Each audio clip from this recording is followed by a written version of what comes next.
play the game with no timeouts. You ride my wave, you're getting wiped out. Big mistakes get wiped out. I spot you like a lighthouse. Watch your moves like a night owl. On a full moon, wolves gon' howl. Can't bounce back, no rebounds. I show up like me how.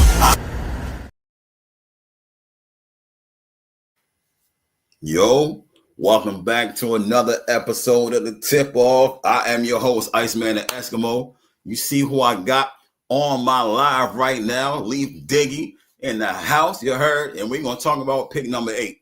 You know what I'm saying? We got to wait like another month or so till preseason to see all these guys who's going to pan out or not.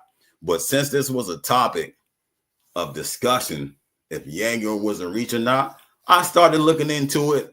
You know what I mean? To see if he was really a reach, or was he right where he was supposed to be? You know what I mean? So we're going to get into it today with me and Leaf. I'm waiting for the rest of the fellas to pull up, see if they're going to pull up on a live. But this is what we're going to do today. You heard? You know what I mean? Leaf, you there, Leaf?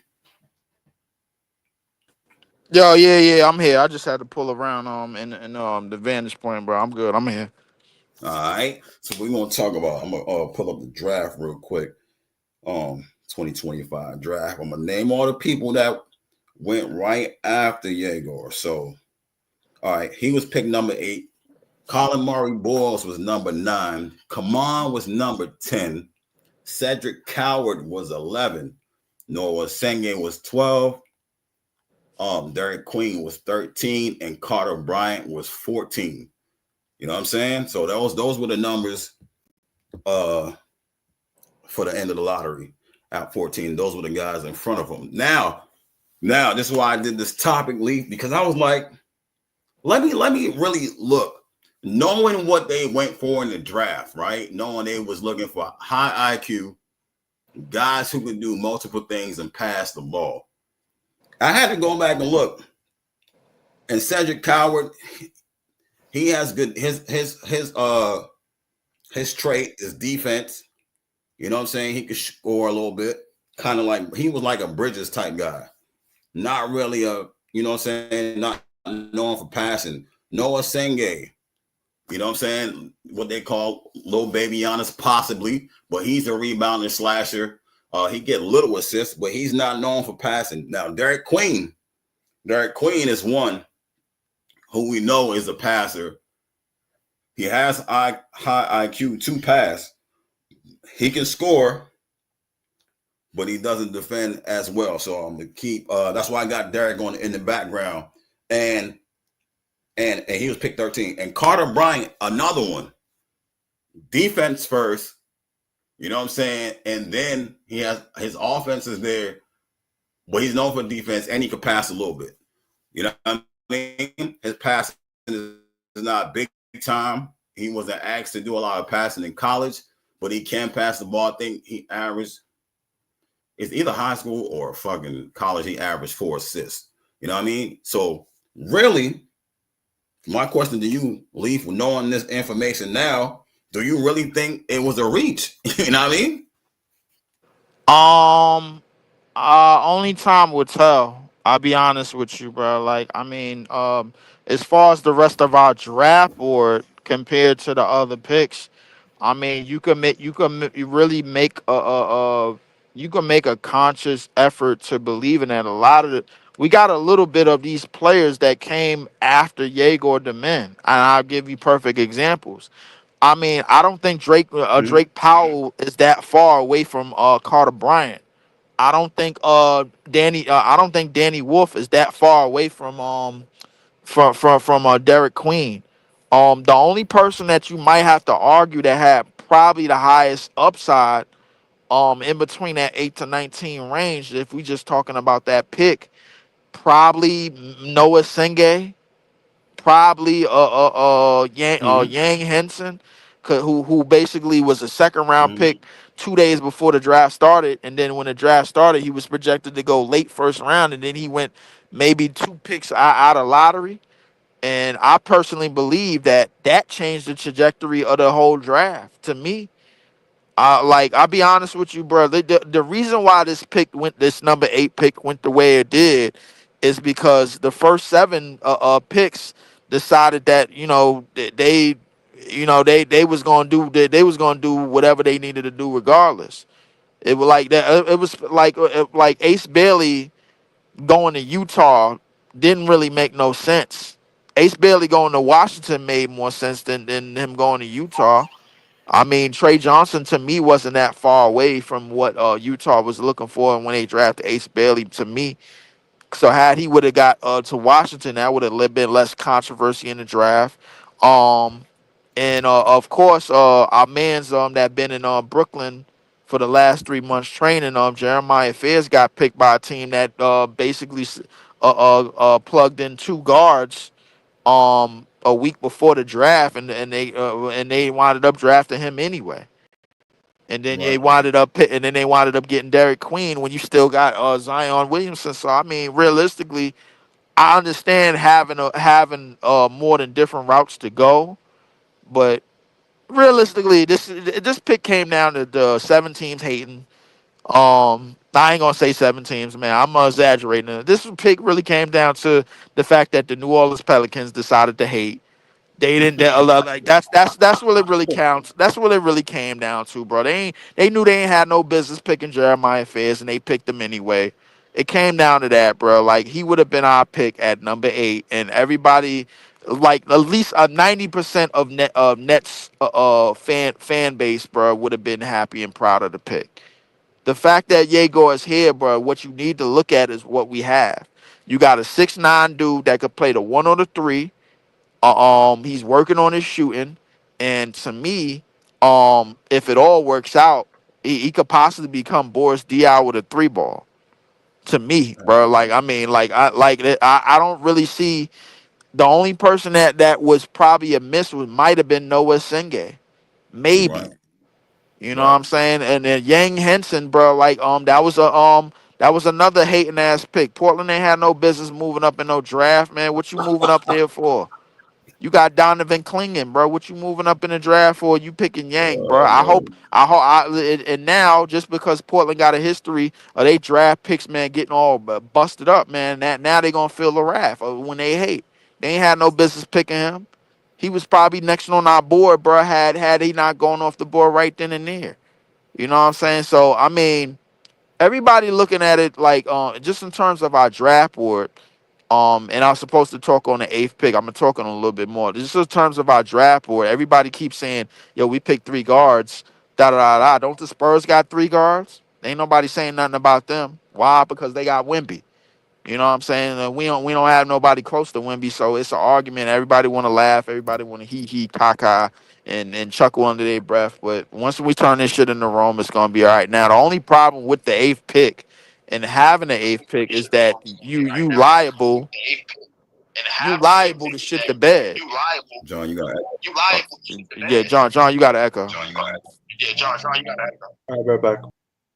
all right. The only problem with having the 8th pick, I mean, in the lottery history, you liable to shit the bed. I'll just give you some notable picks. I mean, I mean, I'm not gonna shit on the picks, man, but it's like when you see names like Ron Harper, Andre Miller, Rudy Gay, Jamal Crawford, Larry Hughes, Vin Baker, Detlef Strength, Robert Parrish. I mean, you like, it's all right. You know what I'm saying? And then you get down to names like Joe Alexander, Marquise Chris, Rafael Arujo, Frank Ntilikina. Franz Wagner is probably the only 8th pick that's setting the world on fire. But the 8th pick, I mean, realistically, it's historically the 8th pick is mid. You know what I'm saying? I mean, so if any Nets fans is looking for Yegor the men to set the world on fire, I'm not. I mean, I'm looking for him to be a great passer, a great a great chain passer, work on his shooting, be somebody that we could put at the 1 or the 3 in some situations, and that's probably it. Now, in terms of who we miss, and now in terms to get back to the question, did we miss? We may have missed on Noah Singay, but only time will tell. All right. All Bounce right. So pass. John, I got John on the panel. Yo, John, I did some research. I'm a repeat everything that I read about who got drafted after Diego. But the thing is, everybody say it's a reach, And when I read these off to you, you know what I'm saying, you go from there and see, like, Mhm. knowing what we know now about the Nets and how they drafted, what they was looking for, was he really a reach? So I'm gonna go down the list. Colin Murray Boyles was at 9. Kaman was at 10. Cedric Coward was at 11. Noah Senga at 12. Derek Queen at 13, and Carter Bryant at 14. So those were the lottery picks. So was he really, knowing what we know, that they was looking for high IQ passing? You know what I'm saying? Was he really a reach for them at number 8? I think there's two arguments to be made. That one, it was a reach, and other that the Nets really are trying to get a point guard of the future. Maybe Huh? maybe they felt like another team would potentially take him, but from my point of view, I think for the Brooklyn Nets, they wanted to get that point guard right away. And the thing about Igor Demon is they're trying to turn him into a combo, a wing and a playmaker. So maybe there was appeal with versatility because Jordy, he wants to run this positionless basketball type style. So Yegor kind of checks those boxes. You look at some of the other guys; they're more specialists in main areas. Maluak's a center. Noah Senge's a forward, and then you have Carter Bryant, a forward. Like the appeal with Yegor Demon, Dioman, is that you can play him at the three, let's say, but you can also have him run point if you have good pieces around him. So I think the ultimate appeal with getting him or reaching for him is that they wanted the versatility that Yegor could bring, which I have no problem with. My only thing is we reached on 3 out of 5 of the picks. We kind of reached on Yegor. We didn't reach on Trayor because we did the mock drafts. He was around that 19, 20 threshold. The Powell one, we all agreed that he could have been picked at 26 or 27 with either one of those picks. I feel like we didn't have to choose him at that point. And then the Ben Seraph one still doesn't make a lick of sense because you already got 2 guards. Why do you need another point guard in Ben Seraph? You already have 2 guards. So I just didn't understand that move. And then the Danny Wolf one, I think that matched up. So I just think some of the base is just a little upset because they thought there were potential prospects that fit certain positions of need, like at the center, at the forward. But in this case of Jordy in the front office, they really want to try to find that point guard, playmaker, versatile type guy. Now they have 3 of them.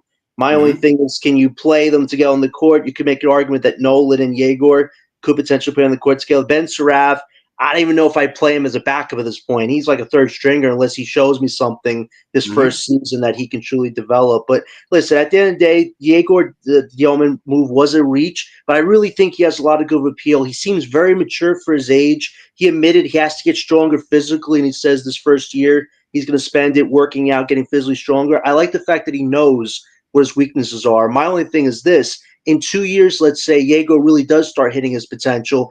I want him running the point. I don't want him to just be a wing that stands in the corner, shoots threes, but dishes out 4 to 5 assists a night. He's a 6'8" point guard / potential wing.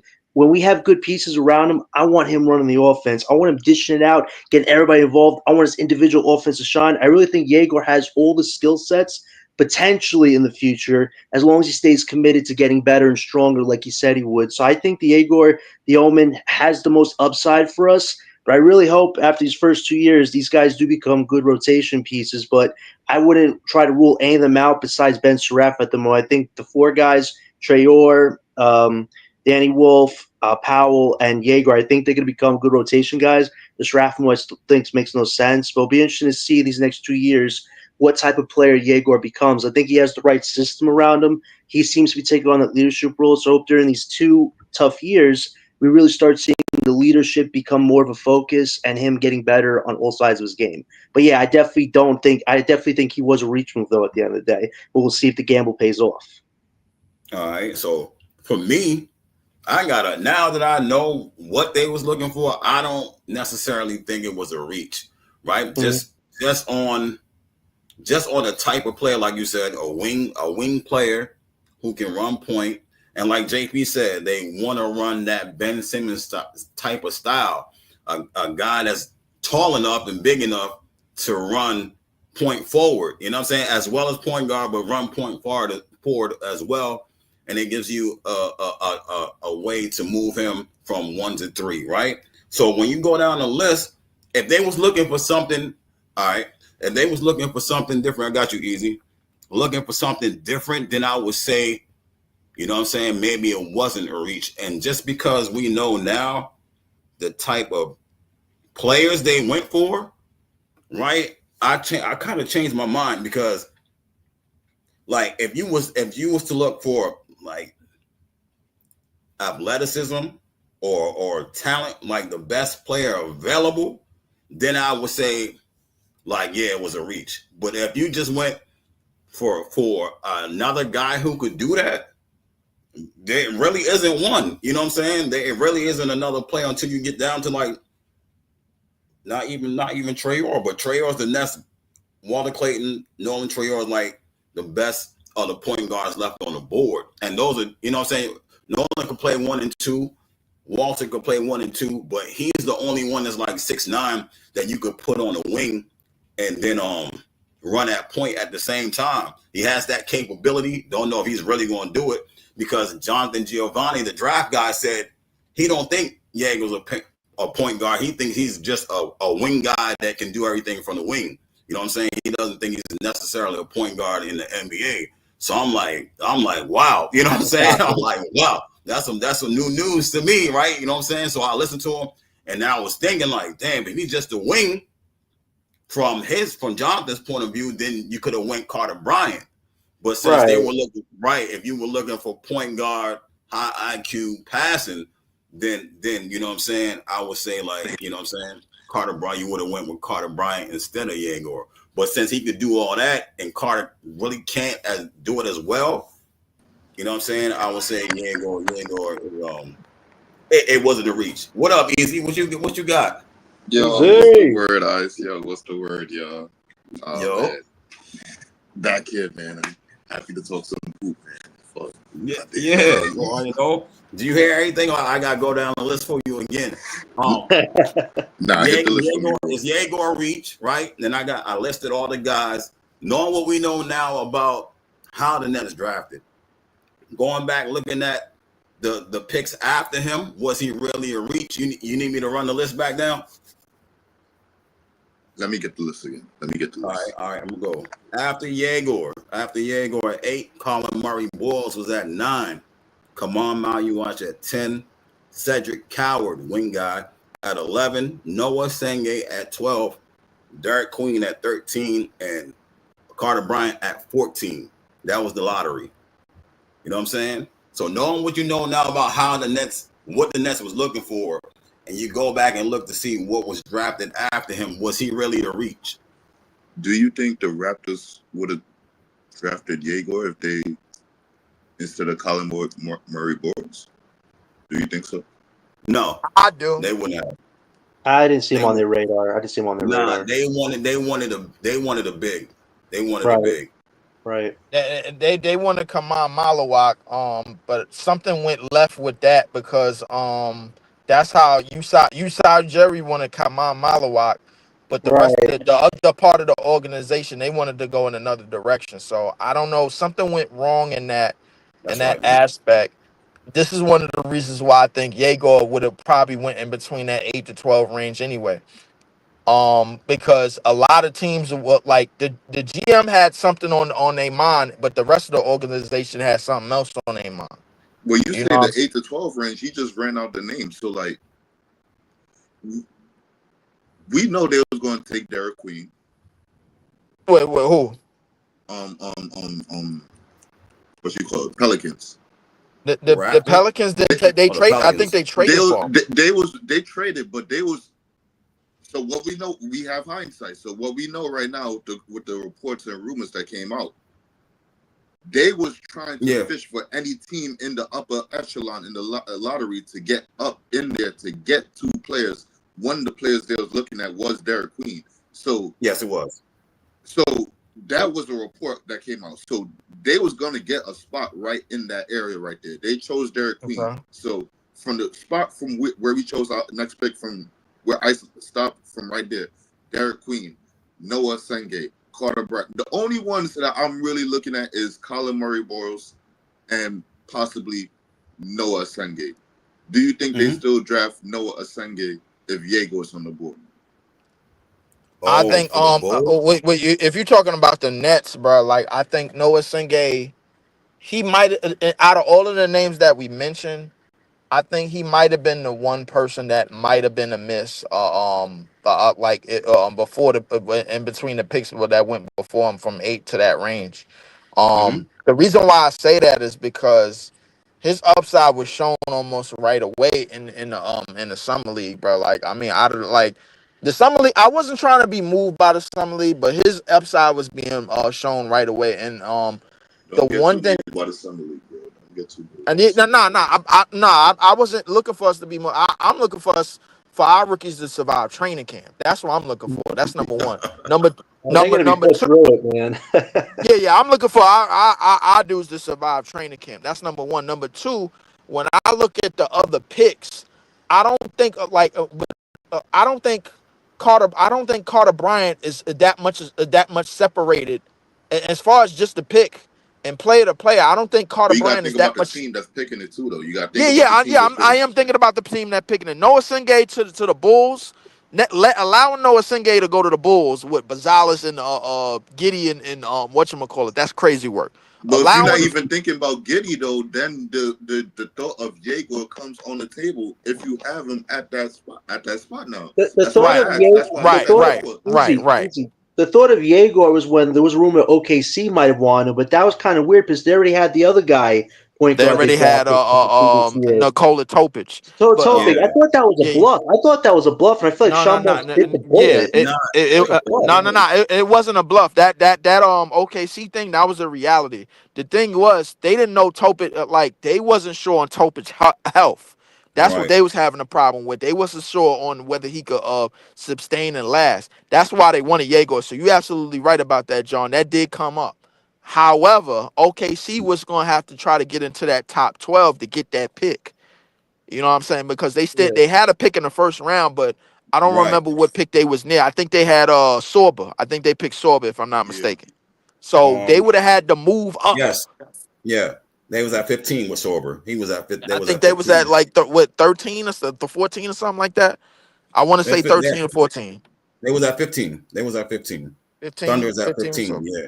Right Because after I'm the sure. lottery. So they was trying to get into the lottery. Yeah, yeah, yeah. They was at they was trying to get into that's exactly right. They was trying to get into they was trying to crack in it and at least at 11 or 12 because somehow some way that's a scary, scary pick they would have Atlanta gave. wanted to give up that pick and Portland they wanted to move to they wanted Yang Henson all along. That like they didn't really care about the Cedric Coward thing, bro. Like they wanted to move to a spot where they could set the world on fire in the draft. And They I think didn't. They didn't want him. They didn't want. They didn't want him, bro. They didn't because they would have picked him. they didn't They want didn't who. want Yang Hassan. They didn't want him like that, Oh, bro. they That was traded. They Why traded. did they move to that spot? That was Yeah. Memphis spot. Yeah. They moved to 16. Easy to W- get w- hand. They wait. moved to 16 to get Yang. You talking about Portland? Oh, okay, okay, Yeah, okay. I'm Yeah. talking Yeah. I thought you about They talking Portland. moved. Yeah, about. yeah, I yeah. thought you talking That's about what the I'm other talking two. about. Okay, okay. No, no, no. So if you look at what Portland did and you look at what Atlanta did, because they gave up that Derek Queen pick almost like it was nothing. They was just like, all right, go ahead, you can have it. You know what I'm saying? And Memphis gave up a whatchamacallit pick, which wound up Because the being Yang return Henson. that you're gonna get in that deal is greater than what you giving up. You giving up this pick right now, and they're gonna Uh huh. pick Derek Queen because they telling you like they trying to move up to get this kid. So they letting you Right. know who they really want. So they're giving up Derek Queen and return. You're getting a Right. pick in another loaded draft because Right. you picked a good. You did good in this draft. Now you're Right. getting another Right. pick that in was a another loaded great draft. move by the Hawks. That was a great That move. was a That great you move. absolutely right, John. You And I absolutely think right. they they, could E. have. they have to I think. overperform. They have to I think that. I overperform think they could have traded Trey Young at next year's But deadline. If but I know but the but Hawks got better, but I think they might trade Trey and draft somebody in the lottery next year I because it's mean, but perfectly set but but up for but them. but we got So but the killer. I think the silent killer in this draft was Cedric Coward for Yang Henson, bro, because that was basically Memphis saying, bro, we all in on what we got at the 5, bro. Like right, y'all, right. listen, we all in on what we got at the 5. This is one of the reasons why I keep telling people you're about to see a 20 and 15 center, bro. Like out of that goddamn team, and don't Portland gonna nobody have to believe show me, me. bro. Now Portland Don't gonna have to nobody show me. believe that. No, okay, okay. Bro, they still got 3 centers on their team. Portland gonna have to show me. They have to show me. They gonna have to show me if they No, can no, put a center on the I'm table. not talking about Portland. I'm talking about Memphis. That's what I'm talking about. I'm not talking about Portland. Memphis in trouble Now right you now. talking about, you know who Leafs talking about. No, I'm Memphis in talking about trouble right Memphis. now. They don't have JJJ or they don't have Zach E to start the season. So it'll be interesting to see who that center is going to be. Is it Jay Huff? Is he still on that team? Jay Huff? No, he got traded. Nah, he not on the team. He on Jay Huff Indiana went now. somewhere else, Oh, he but went He on somewhere else, Indiana. right? He on He on Indiana. Indiana. Zach Edey is questionable for the opening week, but they gonna put him to another joint because I think he had the foot surgery went well, but Triple J he got turf toe, I so he think gonna I be Yeah. think out a they minute. signed some. I think they signed a big. I forgot. It's a low level big, but I think they signed a big They to signed replace Jay somebody, Huff. bro. Like I don't remember who No, it they was. got somebody low to replace Jay Huff. That place. I forgot who, Right. but they signed somebody that place. But Oh, I forgot. I forgot to. Hold on. Let me see if I can find it you on. know what I'm talking about. I see it Yeah, yeah, because they they did got that. somebody over there. Yeah, They signed somebody. I don't remember. I remember. cheaper I don't contract, remember you know. exactly who it was, but all I will say, bro, like is this. That pick that Portland moved up and then moved up to get Yang Henson, bro. Like It we gotta work made out though. It gotta work out though. I mean listen, you saying to work out just in terms of like skill set and what they bring and what they trying to implement to that lineup. Everything that Klingon could do and he can't do, Yang is capable of doing. That's at least what they think. This might be the best center in the draft. It'll be PJ interesting to Hall and see. Jock Landale. PJ Hall and Jock Jock Landale. Landale. Yeah, Yeah, Jock That's Landale. who they Doc got. Landale, Wow. yeah. Yeah, yeah, that's yeah. placeholder. Memphis, Placeholder. Memphis has to do something this year. I think if they don't do really well this year, I think They Morant gonna might be blow out that of there. team up. I think they're going to choose. I think they're going to choose JJ Jaron Jackson Jr. over Moran. Feels like that. They They gave gonna him the blow that team extension. up. I don't think they give Moran another contract. I just don't think they see a window with him. I mean, they basically told him, "We're taking you out of your offensive system. We don't want to run it through you. We want you to be a part of it." And Ja's like, "I didn't sign up for this. I was killing it 3-4 years ago before the crap came up about me outside of basketball. Now you guys want to control how I play the game." I think Morant might bounce if they don't get off to a really great start next year. Like they're definitely a team to watch for breaking it up. I definitely will say that for sure. Yeah, they gonna blow that up. They gonna blow that up for sure. And Triple J gonna be by himself because he just got a extension. So the reality, bro, like I'm So really if like Yang Hassan hit his fucking potential, he better than Derek Queen if he hit his potential. yes, He might, yeah, for sure. he He might, might Give bro. be, me the Like yeah. comps. Derek Give me Queen, the comps. Give me the the, comps. If they the, both hit the they ceiling, what are their comps? They both in the what same did it? What category. I mean, Yang Henson comp, bro. Um, I can't give you I'm not gonna give you a player, bro, because like, if Give I me give you a something. player, Play numbers, players, percentage, face I off, say something. I say in his rookie season, Yang Henson, bro, is capable of putting up 16 and 8. Wow. Okay. That'll be interesting to see. All right. It's a possibility that he could put up 16 and 8 because you got to think of what they got around him off the rip as it is. You Derek Queen. you, Derek Queen. no, Derek Queen, If he hit his uh, potential, if he hit his potential, bro, like in his first season, I think what should I say? I'm gonna say that's 18-6-5 right there. 18-6-5 in season one. Season Mm. one. Maybe Some people 4-3 for the assist. I give him about maybe 15, 6-3. six. That's interesting. Yeah, he can score and rebound. I think the thing with Derek Queen is can he get quicker as a player? That's the only thing that's Yeah, going to stop him on the defensive side. I think with Yang, I think defensively he's going to surprise a I lot of think people. the only thing that's gonna separate Derek Queen and Danny Wolf is the minutes. That's to True. me, bro. Like I don't really see nothing different between what they bring to the court. Yeah, that's why the I really Claxton don't. thing still sucks, man. Because I feel if Claxton was on this team, we can start Wolf or Dayron, and let the other be the other guy's backup. Like that's how you have a fair amount of minutes to go through. With Claxton playing, the craziest thing is Dayron played less minutes than Claxton last year, and he was better than Claxton on most nights. Now is that going to be the same thing where Wolf could be better than Claxton, but he's not going to get the allotted time? Danny Wolf has to get minutes this year. Even if you send him to the G League for a good part, this guy's got to be up here playing at least Dan 15, Danny 20 Wolf, minutes a yes, night. I How many agree years with you. 15, 20 Claxton got on the minutes. contract?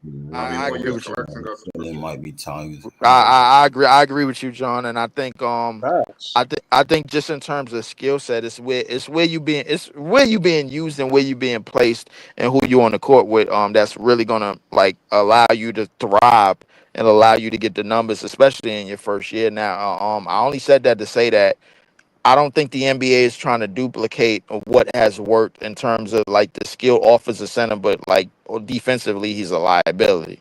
This is where Derek Queen is gonna have a problem. You know what I'm saying? Because one you said you gonna be sitting next to Zion. Zion defensively ain't Yeah, yeah that that ain't it good. is. That So ain't good. I mean, and your competition is Misi. So Misi is a shot blocker, bro. So you're gonna have to, like at least show your worth on defense. You know what I'm saying? Or show some type of worth on defense if you Derek Queen. Now, in the case of Danny Wolf already got a couple of dudes in front of him. We still got Claxton, we still got Dayron, you still got Clowney, bro. Like I mean, Timmy, all I got you, Timmy.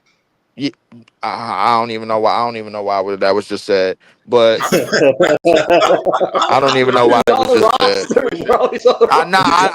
I get that he on the roster, bro. But Well, listen, that like in terms of skill set, bro, like I don't think it's anything that Drew Timmy is bringing to an NBA basketball court that Danny Wolf can't bring.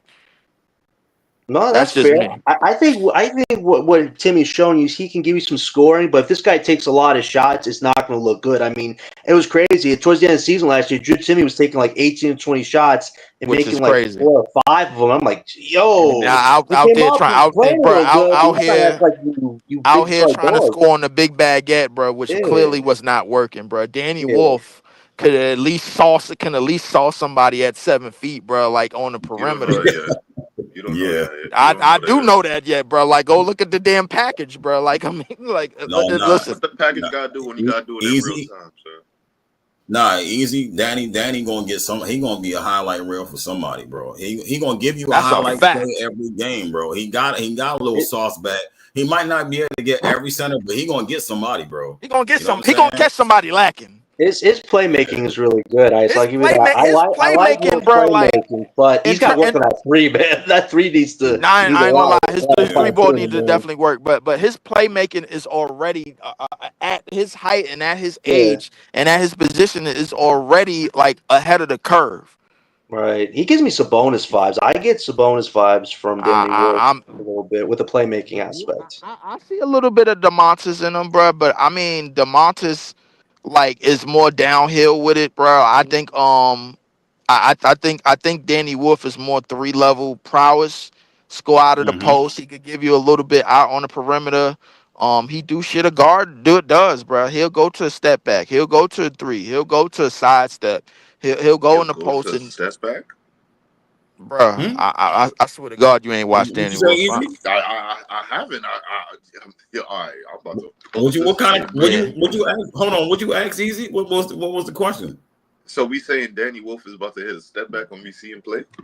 We Oh, He about to hit get a bro. You step don't. back in Leaf Oh summer Hey, league. yo, He hit bro. like 2 step backs. I'm yo. not. Hey, Hey, you send me yo. those I'm not highlights, gonna easy. lie to I you. ain't watched summer league. Yo, I'll tell you, bro. I'm I'm telling you, I'm listen, putting I'm some not gonna faith. lie to you, bro. When I did the draft and Danny Yes. Wolf came off the board, bro, that was the only thing keeping me from like literally throwing my computer, bro. Like I swear to everything, bro. Like the second that I That seen was our Danny last Wolf, pick, bro. God that damn. was the second that I seen Danny Wolf come off the board and the Nets picked him. I swear to Hey, you, bro. Like, and Ice can contest to this. I was thrilled, bro. Like, the draft board was instantly better the second that Danny Wolf got off the board. I don't give a shit what we did before that. I don't give a shit about the 3 guards. None of that, bro. We got a legitimate point center, bro. If That's I'm what not we had. mistaken, Leaf. If I I'm just not hope he mistaken. gets the minutes and gets to develop. It's just you have all these guys on the team right now. We have a cluster of like 20 guys right now, and that's obviously going to get trimmed down by training camp, by regular season. But this is why I wish this organization would be more proactive in trying to trade the guys that aren't long-term fit. Sean Marks just likes to wait for a team to call him, and then he wants to amp up the offer. It's just like, you can't be like that. You got to be flexible. If a team wants Claxton this year, take what you can get and run and let Danny Wolf get the minutes and see what he can truly do at the 5. Obviously, I don't think he's going to match up as a 4 because he doesn't have the athletic ability as a forward. Whereas with a center, he can give you a little shot blocking. But with Claxton there, it takes away a role. And then you have the Michael Porter Jr. contract for 2 years. He's at the 4. It takes away from other guys trying to go for that position, especially if we draft a boozer next year. Like, there's definitely going to have to be some guys that have to get rotated out of this eventually. You cannot have a team full of 18 and 20-year-olds, bro. You can't do that. No, That's what's not going to happen. I agree. I agree, not gonna happen. but Claxton does not fit this, though, man. And he's 26. He'll be 26 this year. He's just not getting better, and you don't want his value to sink to the point where it's dead money on the books. That's like, I could have got something for that guy. John, this is the reason why we got passers, bro. So Claxton could look like something, bro, in the dunk box and look like something in the lob spot. He has to. If this guy can't have decent numbers this year, it's over. Like, at that point, Claxton has to be one of our third or fourth best players this year. The one thing I could say, bro, when Claxton was being spoon fed in an offense that was looking for him in the dunk box, bro, like, he put in a lot more effort. That's the one thing I could say about him, bro. Like, when he was stagnant and when he had to create on his own and he was sitting at the top of the key, just looking like a bump on the log, bro. Like, he was definitely out of it, bro. Like, he definitely checked out. The fact that we got chain link passers on this team and guys that are willing to move the ball, I agree with you 100 million, 100 billion%. There's no excuse for Claxton not to do something out there.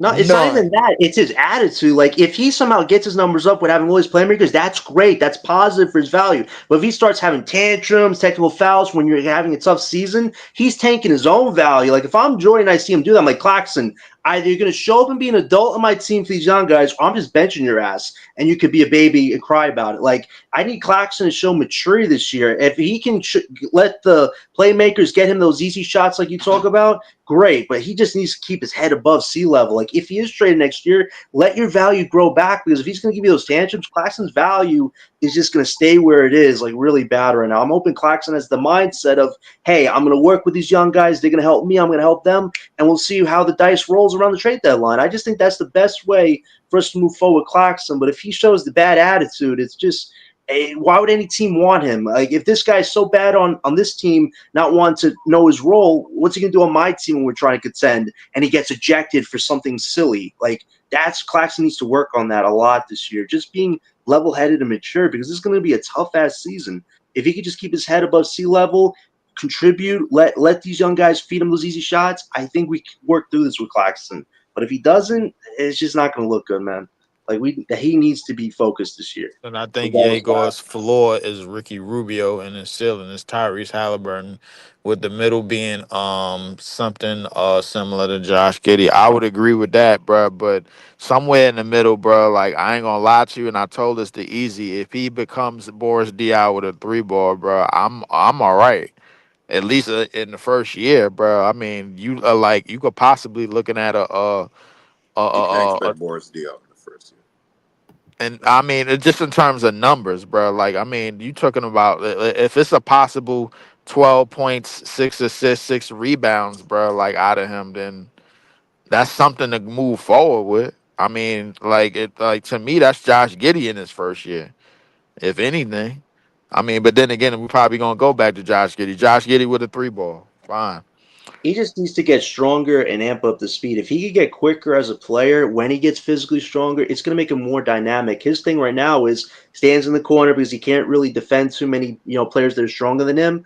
But if he does get stronger, he's going to be able to blow by those guys and get to the rim more. He showed that dunk what he can do a little bit when it gets a mismatch. Like, if we got a possible Josh Giddey and a possible Boris Diaw and Danny Wolf. But honestly, I feel like it's Ben Simmons meets Duncan Robinson, man. The way he can shoot the threes in the corner and the way he can just show like that bit of athletic pop. That's what I'm getting, man. Nobody has to agree with me on that, but that's what I'm getting from Yegor. I just think if he gets stronger, you're going to see it a lot more. But I hope they don't keep him as a wing, because if you think he could be a wing and a playmaker like Tatum or Brown, I think you're going to force that. Let him be the combo guy. Let him make plays on a night he feels like he's really doing well, and let him show the defense when he gets stronger. I think if you let him be it naturally as a combo instead of just being one or the other, you're going to see Yegor Diamond really just control his team and make it his own team. I think I'm that's the trying to role figure for it. out I'm trying to figure out what's the real difference between Carter Bryant and Drake Powell. I really Carter don't. Bryant is way stronger physically. If you just look Yeah. at it from a physical standpoint, Carter Bryant has all the physical intangibles. He's like 240, 250. He's already got the physical intangibles. It's just the offensive identity. He doesn't I have an give him offensive identity 220, yet. but like 250 might be Yeah. pushing it. He No, it's is 220, he 215. 215. 215, 215. 215. Yeah, Okay. 215. If he 215 and from and from suburbs and he kind of strong, he like the hoop, man. Like, I mean, I don't see enough. I don't see nothing in his game offensively that separates him from Drake Powell to me. So he's 20 pounds. Drake is 195. So he's Hmm. 20. Okay. Brian So is Drake, 20. Drake is 6'6", 195. Oh, all right, bro. That sound like University of North Carolina type of build. I ain't gonna lie to you, bro. Like, Says so I mean, what? He says Yeah, six 20 one. pounds different. see, I 20 know I pounds. said 6'6", 6'6". I think what you call it was 6'6". Carter Bryant about 6'8". I ain't gonna lie, Carter Bryant, yeah, he pretty big kid, bro. Like He was locking but Yeah, down he's Cooper 6'7. Flag. Kawhi was locking down Cooper in Why training y'all camp. keep Yeah, on telling me he's that six this kid seven, is a? 6'8". Why y'all keep on telling me this kid is a guard if he's 6'6"? well, Because who they with both Drake Powell? are. Yeah, Drake Powell Because was he a is, two. bro. Yeah, he is. Because he had 3 and D. He had two. Yo, He had he two can slats. he Like the he spot that he gonna be in is most likely the two. he can create like a guard, bro. He can give you in and out, tween, you know what I'm saying? Get to the midi, he can get to the cup, you know what I'm saying? He can do everything. He can score on all three levels he can score from. So you could put him at the two at 6'6", or you could put him at the three, but he's not going to be as big as somebody like, you know what I'm saying? He's not big as Carter Bryant, you know what I'm saying? Who could probably go two all the way down to the four, you know what I mean? Drake gonna have to stay up to the ones. He gonna have to see if he can guard the ones 1 to 3, you know what I'm saying? Possibly. That's why you say, you know what I'm He's going saying? to be a I defensive just pest I for just don't sure. I Paul just Like, don't George is know. like 6'7". I Kawhi's just like don't six know what seven. Carter I Bryant mean, is offensively, bro. Like on Oh, like if he got skills. offensively, He got offensive I mean, skills, bro. I like my is it ceiling is for, my ceiling for Carter is Aaron is it Gordon. enough? All right, Honestly. but with Carter Bryant offensively, is it enough to be a separator on the NBA court when teams gear up against you and they know you a defensive stopper, bro? Like, and they know at any given time you could get got. You know what I'm Well, saying? Like, I mean, like, his comparison is OG and Aaron Gordon, like a Yeah, mix of Aaron Gordon, okay, man. OG. That's what I see when I that see ain't a Carter bad That's comp. Bryant. what his That ain't a comparison bad is. comp at all. Yeah. Yeah, that's his And Drake, comparison. So you get some offense, but you get a lot of defense. You know what I mean? right. So I And don't know Carter Drake's how Bryant. far his offense is going to get. So we talking more Toronto OG. That's what we talking about. Probably Like yeah. Toronto in a young OG. So in a he young so Aaron he No, Gordon. he wants closer. to New York. Yeah, he closer to Toronto OG than anything. Okay, all right, I get it. I mean, but the real I think Drake I mean, what Powell, type of OG are you remembering right now? Because there's two different type Toronto of OGs OG. from There's two different type of Toronto OGs that you could be remembering. I think early Toronto OG, bro. Like when he showed that defensive prowess early, and we didn't know Couldn't nothing. score for Like shit. yeah, kinda. That's what I see Carter Bryant as now. I mean, at the moment. Niggas That is was a telling me steal Carter from Bryant school. can't score for shit. To compare him to Oh OG no no or no Aaron Gordon, I not mean, I mean, what like okay, what can Carter Bryant do against a competent defense in the NBA? that's what I I'm don't know. We're asking. gonna I find mean, like out. We're gonna We're gonna find out. find Like I Cause said, you haven't cause seen a I lot of sample size we can do offensively I offensively. didn't see not much from him in the summer league. Nah, he had a lot of bad games until the last one. His shooting was Right. terrible, but his defense stood out. You know what I'm saying? A lot. And then the last game, he finally scored like 20 something points or something like that. You know what I'm saying? This last Oh, You're game. talking okay. that Cooper Flag, man. That's impressive. First round draft pick, and you're already giving him that tough defense. Come on. True. Like Carter Yeah, Bryant's definitely he gonna be a gave good asset he for gave sure. That's true, but I think the like where he's gonna be measured the most is in this rookie season. Having an ID as being a defender, he's gonna be measured against like the dudes that's already veterans in the league, like at the 3 and at the 4. That's what they gonna put him on. He's gonna be on LeBron at some point. He gonna be on KD at some point. He gonna be on PGs, the PGs and the 4s and the 3s at some point. He gonna be on Giannis at some point. You know what I'm Man, saying? him So I and mean, Wemby, I can't wait to see him and Wemby share the court. Brian and Wemby, man, that's going to be defensively like Fort Knox over there, man. They're going to lock some defensively, it people should up. be something, bro. Like I mean, Yeah. listen. It should be something, but if they out there getting got, bro, like then listen. I mean, you got to take your lumps, obviously, because being a young player in the league, bro. Like, man, but I mean, I just would like to know what he could do offensively against competent defenses in We're this gonna league. find out. We're gonna find out this season. I hope he does show you what he can do offense. But I think he has all the physical features already. It's just what's that offensive identity gonna look like as he progresses. And with Drake Powell, I can't wait to see Drake Powell play. Like I think defensively, he's gonna be a pest on most nights. Like imagine playing him and Zaire on defense. They're gonna irritate a lot They of said they players. said Drake they said Drake Powell comp is what, Herb Jones. And Wow, Jalen Williams. I'll give that's him. interesting. I'll I, And I, give I'll Jalen give him. I'll give you the Herb Williams. Jones one if he really I hits a don't know ceiling about this the J year. Dub thing yet, Yeah, bro. Yeah, I Like yeah. can't I go give him J Dub. Herb. J Dub came into the league his first year averaging like what 14. I can't give him that. He ain't gonna Exactly. average Yeah, it. yeah, J good point. J Good J point, Dub Reese. is arguably like a He top 3 shoot player in better, his draft right drive away. better, handle better. Like even in the first year, all those things is better. From what I saw, I can't give him that. Maybe Herb Jones because Herb Jones was fucking offensively inept. I give you Herb. Herb is a legitimate 3 and D. Yeah, that would be a Yeah, good high ceiling for Drake Powell yeah. for sure. I just want to see him play. I But hope he plays in they training think camp. he can be more than that though. They say like 3 and D is like his you know what I'm saying, his middle ground. Like, you know what I'm saying? 3 and D is like his natural thing to become, but they think he has potential to do more than that.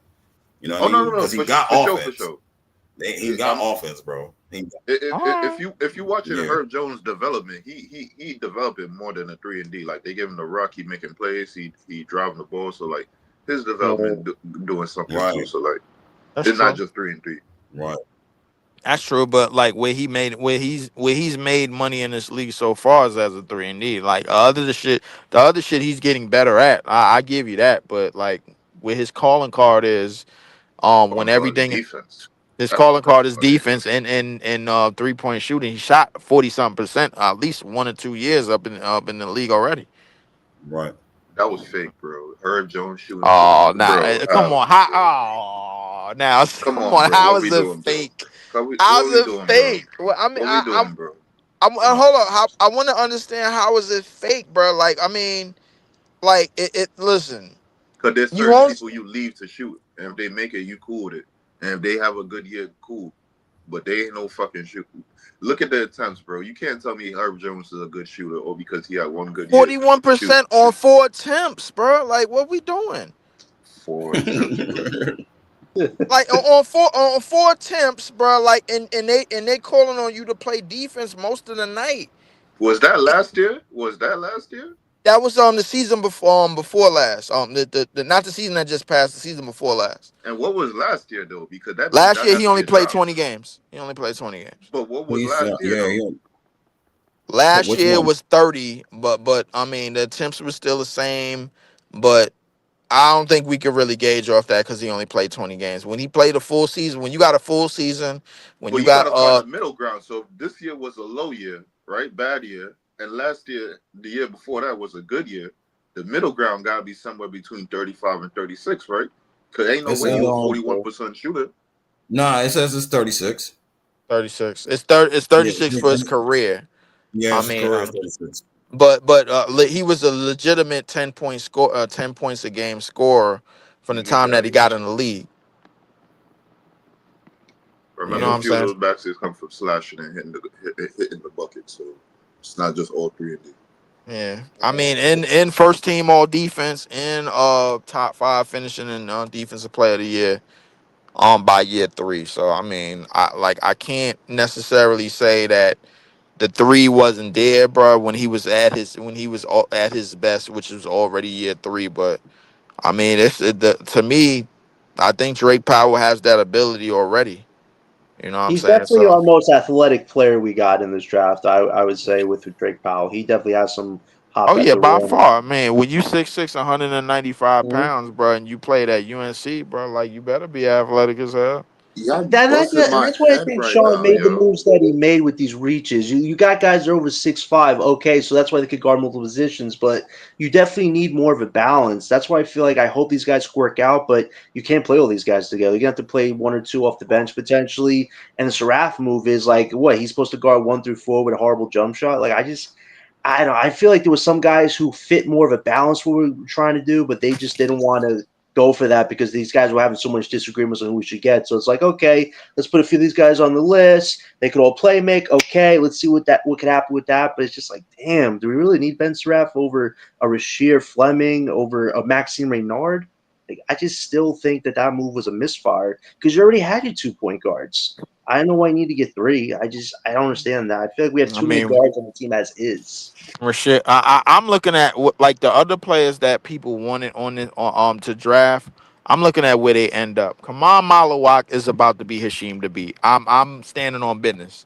Like What? he is about to be Hashim the Beat, bro. Like that's what he about to be. Yo, I'm standing on business, bro. He is not, bro. He is not what y'all think he gonna Tell me be. why. Tell me why. He is Tell me why. first off, bro. Like I'm just saying how he moves on the court, bro. It's not fluently, bro. Like even at his size, bro. Like the 7-footers nowadays, bro. They move like when I see them move, they move with a different type of movement, bro. When they moving So Zach Edey laterally, moving with a different type of grace. hell yeah. That's why that's he end, funny. that's Lee why was that's against why he ended up Malua getting hurt, a bro. Like few because weeks ago. when he moved his feet, bro, like that hurt him. You know what I'm saying? So like with him being 7'4", 300 pounds, if he was 7'4", 190, bro, on some damn whatchamacallit shit, bro, like he would have been Wimby. I'm seeing how Wimby move. I'm seeing how buddy from OKC move. I'm seeing how all the other OP. centers move in the league, bro. Like, and I don't see that from Kamal Malawak. I see I see his career. I don't really see him playing north of 50 something games a year. I don't. Wait, So you Malua? say he had injury risk too. So he Wait, is so you don't he like it? Why did you like Malua, Leaf? I don't understand, man. This guy was the best defensive center in this He is draft. a wait. Hold, Duke center. What does that have hold to on, do John. with it? He was Wait, doing his role well for them. wait. Come Wait, on. hold on, John. Hold on, John. Hold on. Go ahead, easy. Hold on, John. Hey, So Leaf, if what's we up? had picked Kamal Malawak with the 8th pick, you'd have lost your mind. Yes, I would have lost my mind. Oh I wow. would Excited, have. right? Not like, No, oh my no, God, the end of the world. You've been it would excited, not right? have, it would not have been excitement, bro. Why not? You I me probably, anybody else would have been worse? Come on. bruh. If it wasn't Noah Singh, Oh my or if it God. wasn't The guy that Yegor, got dunked on and made the worst GIF in Summer League history. That's what we're talking about? I mean, he Yo, got you dunked. gotta He chill. got dunked on, but he got dunked on, but he ended the game with like 20 and 10, if I'm not mistaken, bro. Like, I listen, it is what it is. You can get dunked on, you gonna get dunked on. It's fine. I know But at Mally this, Walker had to get dunked on like that, that's for sure.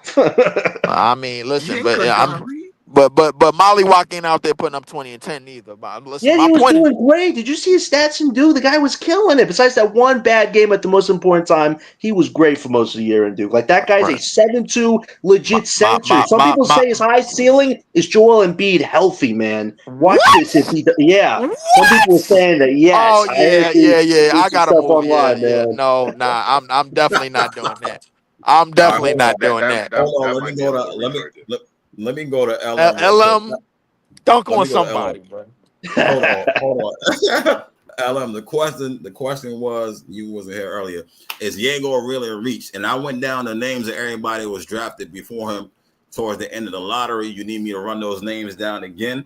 You know what I'm saying? I'm going from what we know how the Nets drafted to what was left in the lottery. So drafted him at 8. Was it really a reach? You need me to run those names down?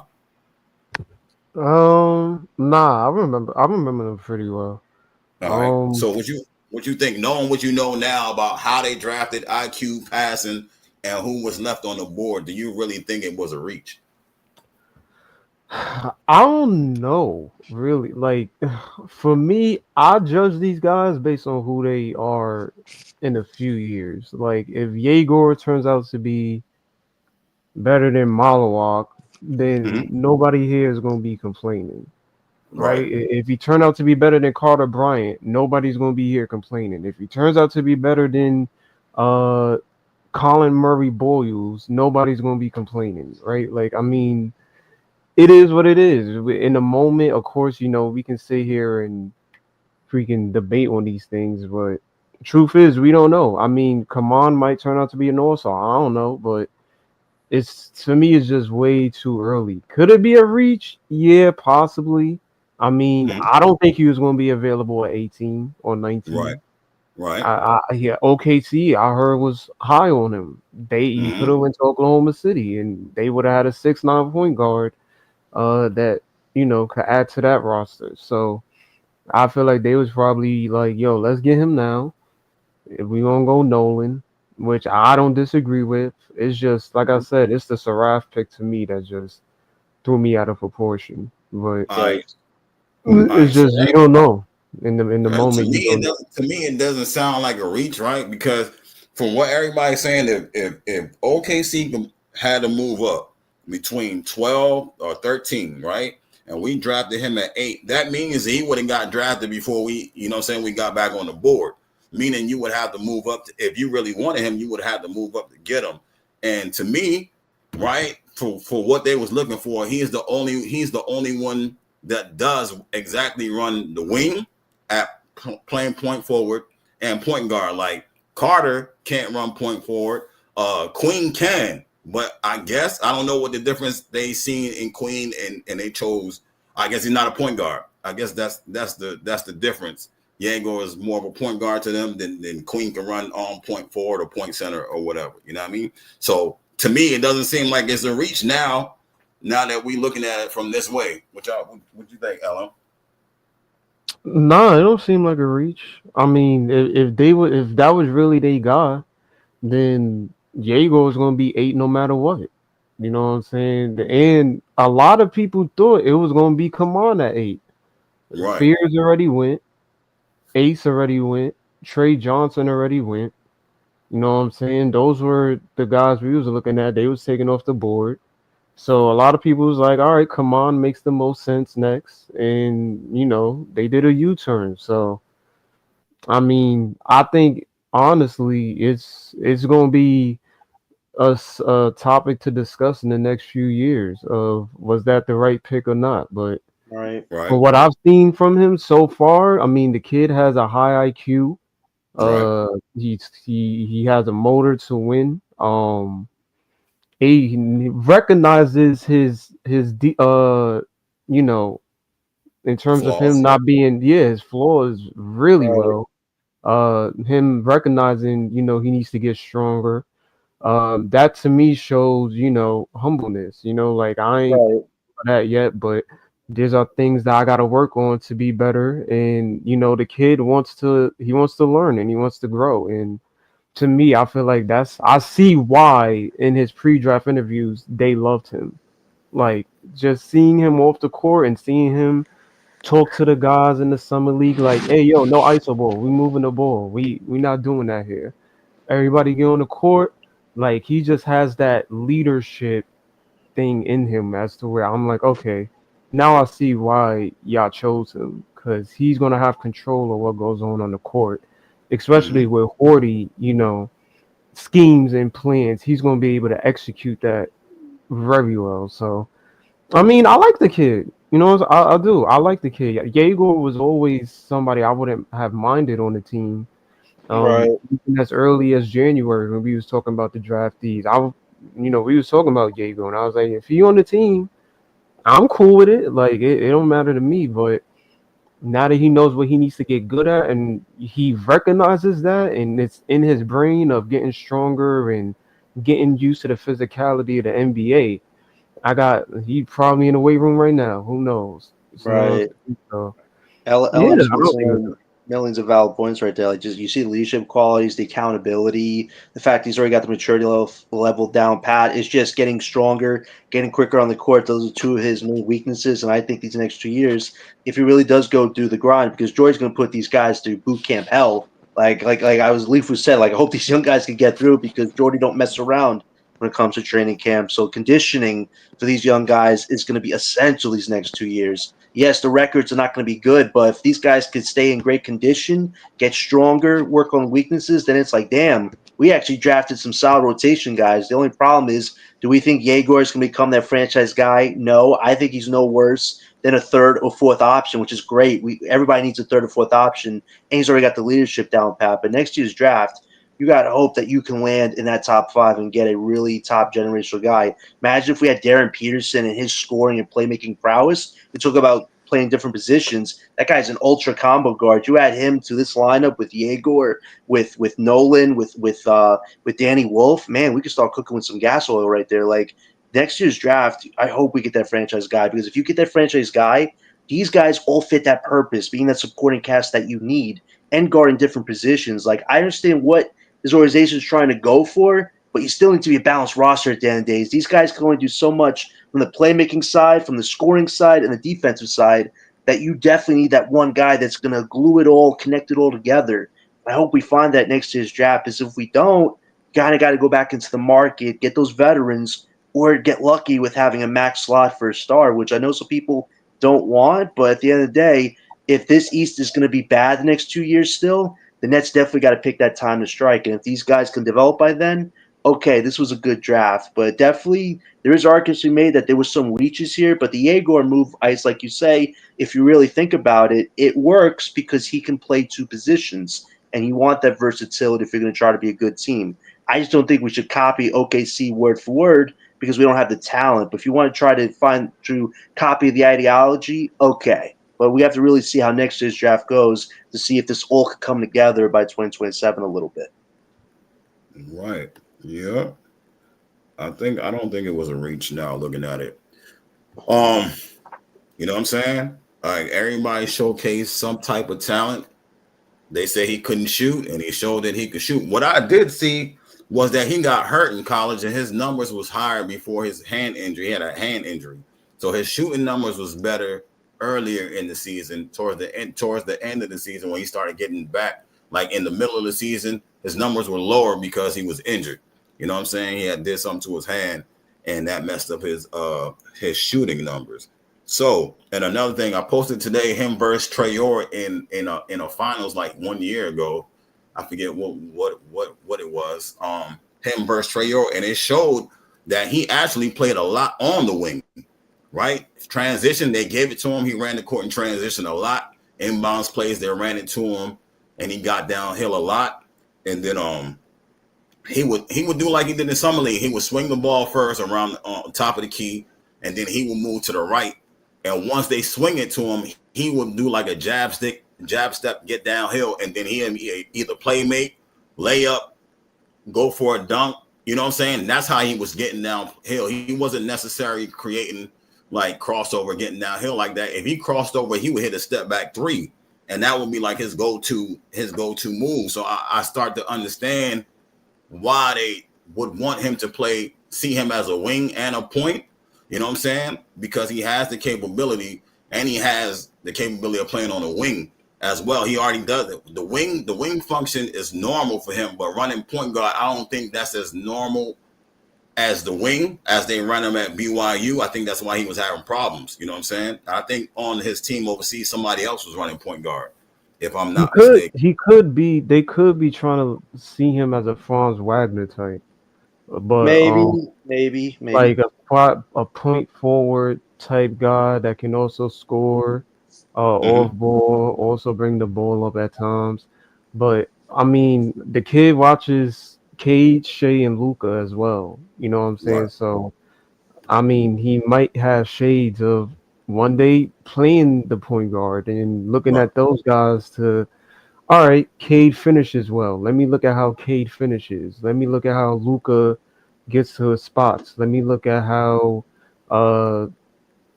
Shea gets to the mid range. Like he could be looking at all of this and soaking it in. And mind you, if he's playing the point guard, these three are guys he's gonna have to go against. Right. These are the guys he's gonna have to guard, especially Cade Cunningham, who's in the East. Halliburton, who's in the East. Jalen Brunson, who's in the East. Trae Young.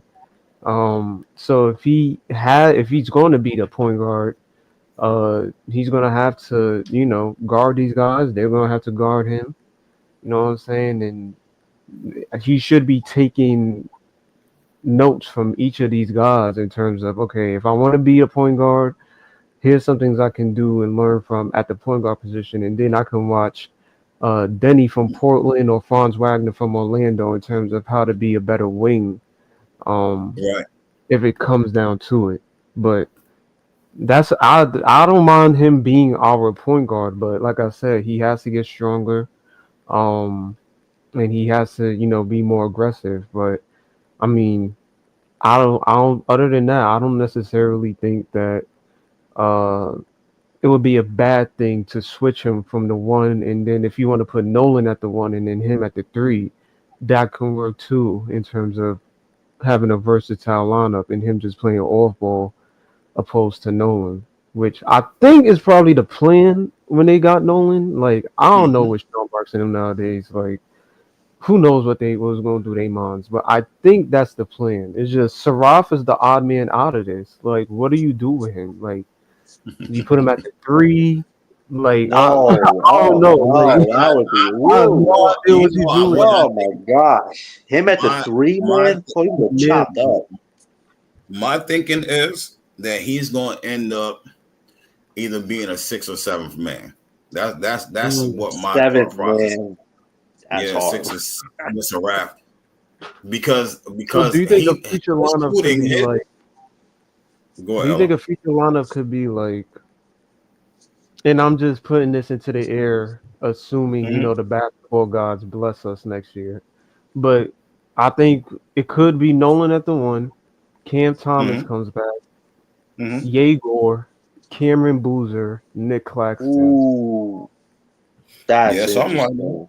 That's If Something interesting. like that. that's the lineup I can get behind. I Yeah. mean, if you have plans with if Saraf is the sixth man, I'm cool with that. You know what I'm saying? Bringing him a guard off the bench that can control the second unit while Nolan controls the first, and then you got Yegor there. But if that's a lineup they're looking to run with, I can see it. It's just we still will have Michael Porter Jr.'s contract, but I mean, if you get Boozer, I mean that's dead You Yeah. out could the window. trade Michael Oh, you Porter for a forgetting star about at that MPJ? point. Yeah, you If you forget get about your MPJ. star in the draft, you could trade Michael Porter for a star if there's somebody available at that point. At that point, his contract becomes very good and expendable if you get that franchise guy. But if you don't, you could keep his contract for the cap space. So like you have really good avenues with MPJ's contract. But my thing is this: is Nolan Trayor a potential all-star caliber star as a point guard goes, or is he a decent rotation guy, or is he a six man? For me, I see six man at the moment until he shows me he can do a jump shot in his offense and get a little stronger. But he could be the starting point guard, but I don't know if he has the build to be that type of guy. Like, what do you guys think? Do you think Nolan is a Oh, starting point guard? hey, easy. What you were saying before? Oh no, I was just saying you forget MPJ out the equation. Oh, okay, okay.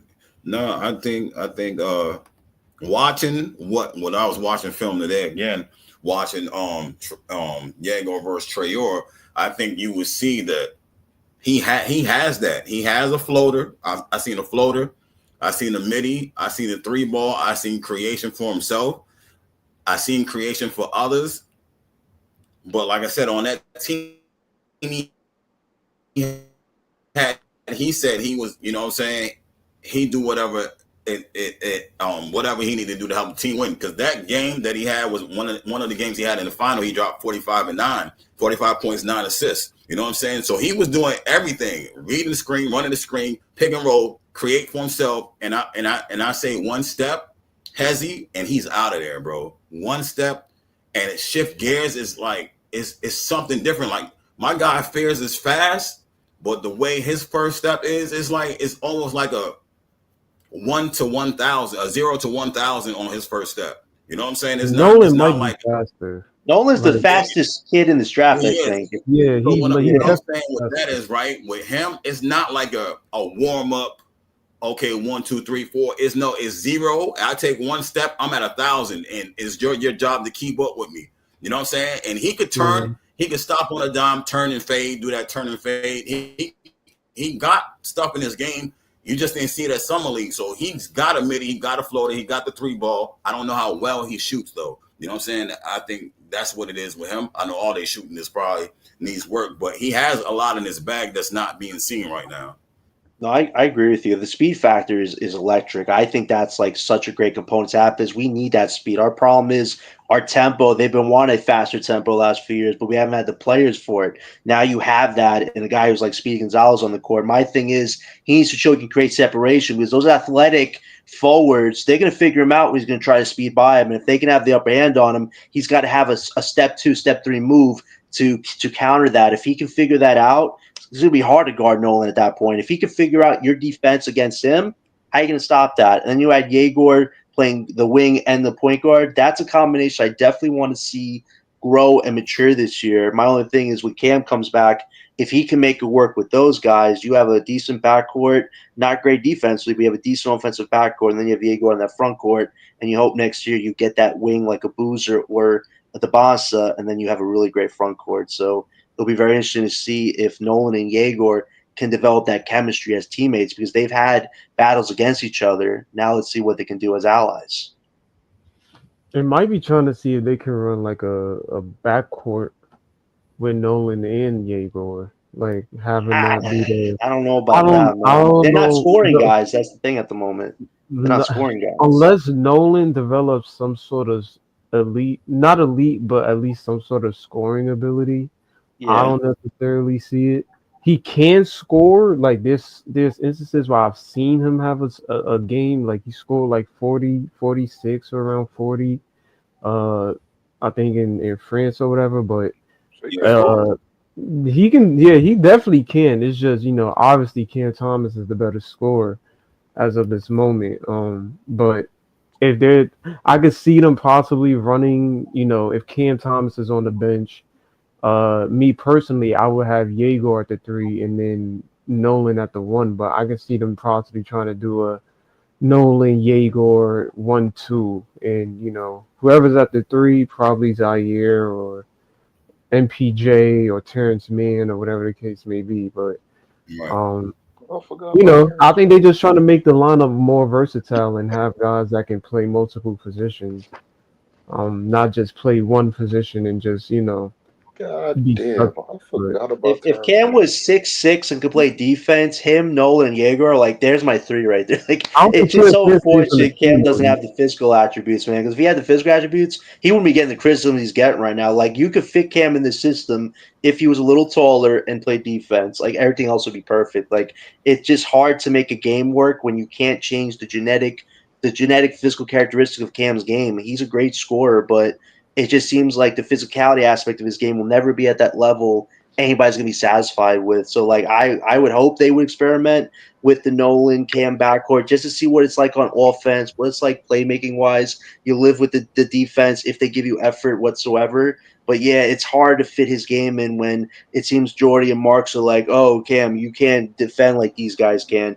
You can't play make at the level that they can, but you're a good scorer. Like, it's just I wish that there was a easier solution to that. But you can't – it's like Cam can't win the battles that are out of his control is what I'm trying to say. So if that's the case, then you got to sign and trade him at that point because you don't want him feeling like he's undervalued on a team where he wants to be a part of it, but they're telling him you don't fit what these guys can do. That's the problem. If you gave Drake Powell Cam's scoring prowess, I feel like he would without a doubt be the best player out of the rookies. You're talking about a guy that's 6'6" with a 7-foot wingspan who can guard arguably the best player on any opposing team. He's a lockdown defender, shot 38% from the 3-point line in UNC on the catch and shoot. I mean, the dude is an athletic freak, man. You talking about an athletic freak at 6'6" at the 2 guard position. I mean, I would try to see and experiment how that fits with Nolan. If you're not really hip on Nolan at the 2, I wouldn't mind Nolan at the 1 and exploring Drake Powell at the 2 potentially, and seeing how that backcourt works. Two fast, speedy, athletic guys. Nolan's not a better defender than Drake Powell, but he can hold his own at that spot. So I mean, there's different things that you can do in terms of these rookies, where you can just experiment and see Right. how it goes. And may the best man win. Realistically, that's what it feels like. I Uh, agree. We I should mean, see more Wolf is an important experimentation. aspect doing that, just to see how Mhm. Wolf clicks with Claxton and Dayron. Um, what you can do with, I mean, do you put if Wolf and Dayron is on the floor? I mean, is Wolf at the 4, Dayron at the 5? Like, if you want to experiment with that, I don't know how that would work, but I mean, this is the whole point of the season. I mean, we're not really supposed to be winning anyway, so But you made a great point. plenty of We definitely got to opportunities. we So, definitely got to see them experiment rotations. That's what problem last year was.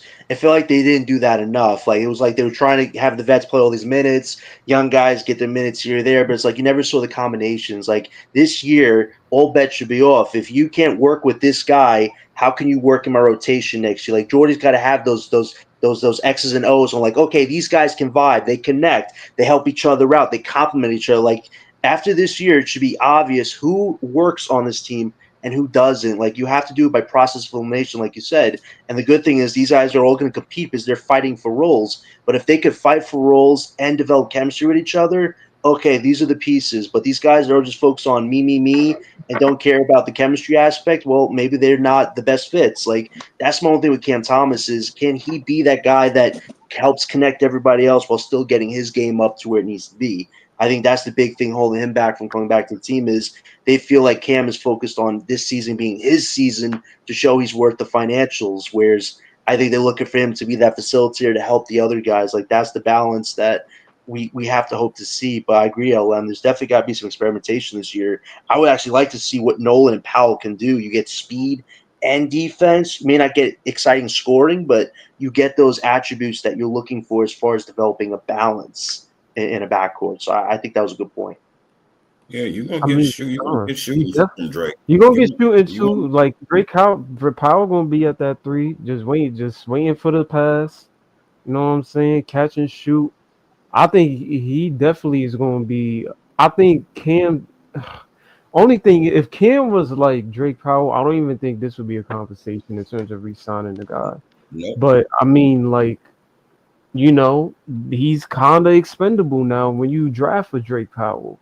It Like, still you would have. got a guy at the If 2 Ooh, anything, guard. would have. If anything, the conversation would have been worse. You think meh. so? Oh yeah, because now You he said on the he on. conversation would have been what easy. The conversation would have been worse because he would have You came said to the what? table. The Oh, He okay. said it would have been worse. Yeah, the conversation about I Cam got you. Thomas would have been worse because he would have came to the table now saying, "I'm a 24 point per game scorer, and I'm locking people down the other end. So if anything, like I'm damn near going closer to all NBA caliber, all star, all NBA caliber." But Right. then My thing, again, it's like I don't mind if he was doing that. Like if he was on, I don't think the discourse around him would be that crazy. Like if he Right. was scoring like that and he no, it'd be played worse, lockdown LM. It'll defense. be worse. It'll be But it worse, wouldn't yo. it wouldn't be a matter of yo, don't pay this kid because he doesn't give you anything other than scoring. I'll be okay with it. All right, the dude played good defense No, and it he would can have been score. worse. Give him the money. LM, it would have been worse because now he's not even asking for 30 million no more. Now he asks for 40, 45 million. Oh, he would have. Yeah, Nah, yo. not in this. Not in this. He That Yo, would has be to have a win of the bonkers. No, no, CBA. He has to have it. but look at it, I don't right? think Look you at it. even get that, even if he was as good as Drake Powell on defense. Like Well, he well, wasn't. He's well, not getting that regardless. true, or you could say that, but like, look at the contract that just got given out just not too long ago. Like De'Aaron Fox just got that big contract. I think he get like right. 56, 58 a mil a year. He's getting De'Aaron Fox a good 60 player. his last year. He's getting 60 his last year. That's oof. 60 million last year. Everybody think De'Aaron Fox is a good player, but they look at that contract, yo, that's one of the worst contracts. And now they downplaying De'Aaron Fox value and saying he not as good player towards that contract, and now they downplaying his value. So like It even depends. then, If Dylan Harper turns into what he's supposed to, I could see them trading that contract down the line. But then again, Really? yeah, because I think they're trying to keep Castle and Harper together. Like if you look at the timelines, what De'Aaron's already 27. Like I mean, at this point, if Dylan is a guy who, if Cooper Flag was in the draft, you technically got the number one overall pick on your team. You know what I'm saying? So if he turns into what he is supposed to be, and his progression goes along the way, you could look at it down the line and be like, "Hey, yo, De'Aaron, might have to go, my guy." Or I mean, they got to pay Wemby too, so I don't know how that's gonna work. I You don't, got to but pay who'd want Wemby. that contract though, LM? I mean, 50 mil for 3 years and then a 60 the last year. Like, unless the Spurs are adding like maybe 3 first round picks to that contract, I wouldn't touch it if you're just trying to give me that contract for one of my top players. Like, they're gonna have to put some good assets around De'Aaron's contract because the thing is, De'Aaron also like he showed you he's not a franchise guy with the Kings, and he was willing to not sign big money and stay with them. Like his commitment I think is what got people really like, oh, wow, you guys are really trusting De'Aaron, who has shown you that he's willing to leave if he doesn't feel like he's in the best position for himself. So I hope Wemby and these other guys do get paid. But now with his contract, when it's not really when Wemby's contract comes up, but when Castle and Harper's contracts come up, you're really going to have to decide what teams are out there that would want Fox's contract. You have to hope they have cap space because if teams will have cap space, it's going to be hard to pull a deal off with his contract. I'm surprised they gave him all that money because he's essentially a secondary star now. If he was like a Kyrie Irving type secondary star, I don't think a lot of people would be complaining, but we haven't seen Aaron Fox show you that he can be that second or first guy to lead you to a promised land. I think that's why a lot of people were shocked at the financials of it. But we'll see what happens, like you said, in 2 to 3 years when Harper and Castle's contracts come up. But honestly, if Fox and Wemby play well, I think they have to decide between Castle and Harper because you can't play all three of those guys together. That's the problem. That is Um, true. nah, but again, that's the same thing I'm saying. When I see them sign him, and again, I be thinking that we're missing something with guards, man. Like if they keep him and they gave him that contract for player one, say he's worth the contract, and I know he's going to be a veteran for that team because he's probably one of the oldest on there, right? At the same time, they keeping that many guards for a reason. At the same time, we just got a lot of guards for a reason. You know what I'm saying? Like it's something about guards right now that the NBA is on. So if we thought we was doing something wrong, clearly we're not. You know what I'm saying? We just last to figure out that, you know what I'm saying, teams are getting a lot of guards right now and they're holding on to the guards. You know what I'm saying? You Whatever know reason that why? is, I don't know. You know why, Ice? It's because of stars on the trademark. You look at free agency right now, there's not crazy free agents that can be available next 3 years. The top three guys that I said before, it was on your show, Breeze Show, is Donovan Mitchell, Joker, and Giannis. Everybody else are like aging stars towards the middle end of their careers. So I really feel like you said, the reason why a lot of teams have all these guards is if they feel like their main core of guys progresses well, they have the assets to make a big move. The Spurs, theoretically, they still have all the main picks. You have a Harper and Castle if you have to trade one of them for another star to play with Wemby and Fox. Like Giannis, his situation is still very up in the air, and the guy has exactly said, "I want to be a Buck for the rest of my life." He's like, "Oh, you guys are trying, but hey, I got a team like the Spurs over here that have all these assets that could really, build my game up." And the Brooklyn Nets, as much as like we're very down here right now, we are definitely like in that Giannis conversations in like a year or two if Giannis is still on that team, but he wants out. So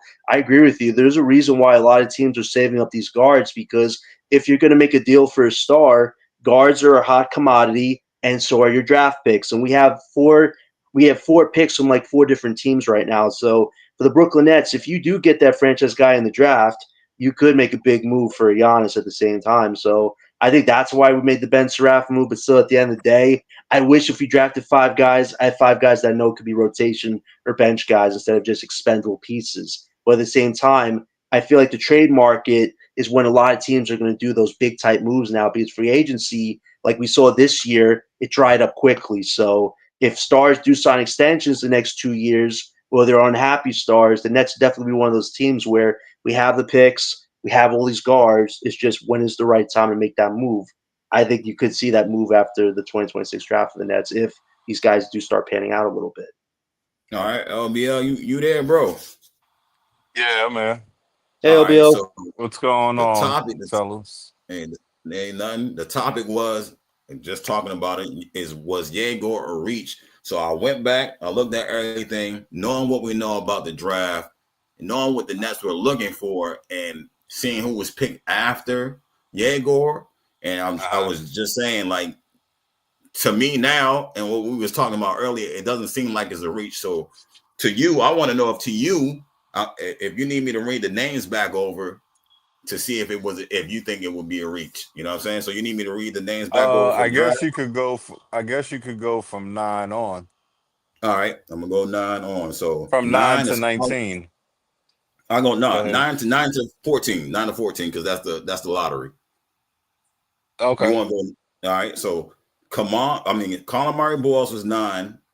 Kaman was 10. Cedric Coward was 11. Noah Senge was 12. That's who I would have taken. All Go right. ahead. Derek Queen was 13, and Or him. Carter Bryant was 14. You know what I'm saying? Yeah. So I would have Well, probably taken.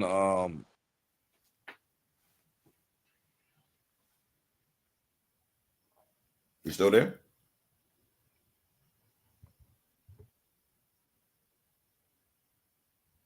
He probably cut out. He'll be back. Build your offense around him. There he You is. know. There There you he go. is. You back. You back now. You drop off. You dropped off. Yes. Sorry about that. I said if you get Derek Queen, you're gonna have to build your offense around again. Okay. But Right. Noah Singbe, you're on schedule. So I would have probably got him. Right. And still All right. gotten So, Trey Orr. Still but gotten Trey Orr. right. But since we didn't get him, right, and knowing that the Nets was looking for high IQ passers, right, and we drafted him at 8. Now that you look at the lottery, do you think that was a reach to get him at 8, I knowing what still they was think looking for? I still think it was a reach. I think that was a reach. I think Powell was a reach. And I think reaches. I think at almost every juncture there was, a more a more highly touted uh Player. He's dropping off. Yeah. He might be driving off. Yeah, but sorry about that. Yeah. Yeah. You can You hear me? back? Yeah, I got Yeah. you. Yeah, so I think that either way was I think either way was a reach, because that 4 out of the Traore is the only one that was probably picked where he was supposed to. Everyone else was a little bit earlier than they were supposed to. So Well, Danny uh, Wolf was picked at the right At the spot. right spot. Yeah, Danny Wolf was picked at the right spot. Danny Wolf was picked at the right spot. I think. Who else? Noah Senge was picked at the right spot. I think there's a couple of teams that was picked at the right spot. I mean I said I would have Carter probably Bryant at took a 14. I was on the money with that. I don't think about it. I probably would have went a singer at 8 too. You would I have won a a look, Senge Senge I too. a Senge at 8 might like I think any one of them might have been a reach for us and put because we don't have a history of building draft picks. Right. That's a good point, Leaf. That's a good point. I mean, he was at Yeah. 12. that's not You a know what I good mean? point because you don't pick A it based Senge was on at what your 12. history is. You pick it based on the pick's potential. You don't pick it on whether we're good at it or not. Well, this organization has I not mean, shown well, I LBL mean, that that's a the priority. whole fact that we question, the whole fact that this is a question to begin with, when our whole draft board is nothing but dudes that could switch from position to position, bro. Like, I think Right. we gotta look at the glass, basically kind of 75 to halfway percent full. The bottom line Well, I is, mean, you bro, don't like have we any picked 5 choice. players, bro, that could play multiple positions. You don't have any choice, so you can't just sit back and lament in your lemonade. But what I'm saying is, well, I wanted to address something I wanted to address something that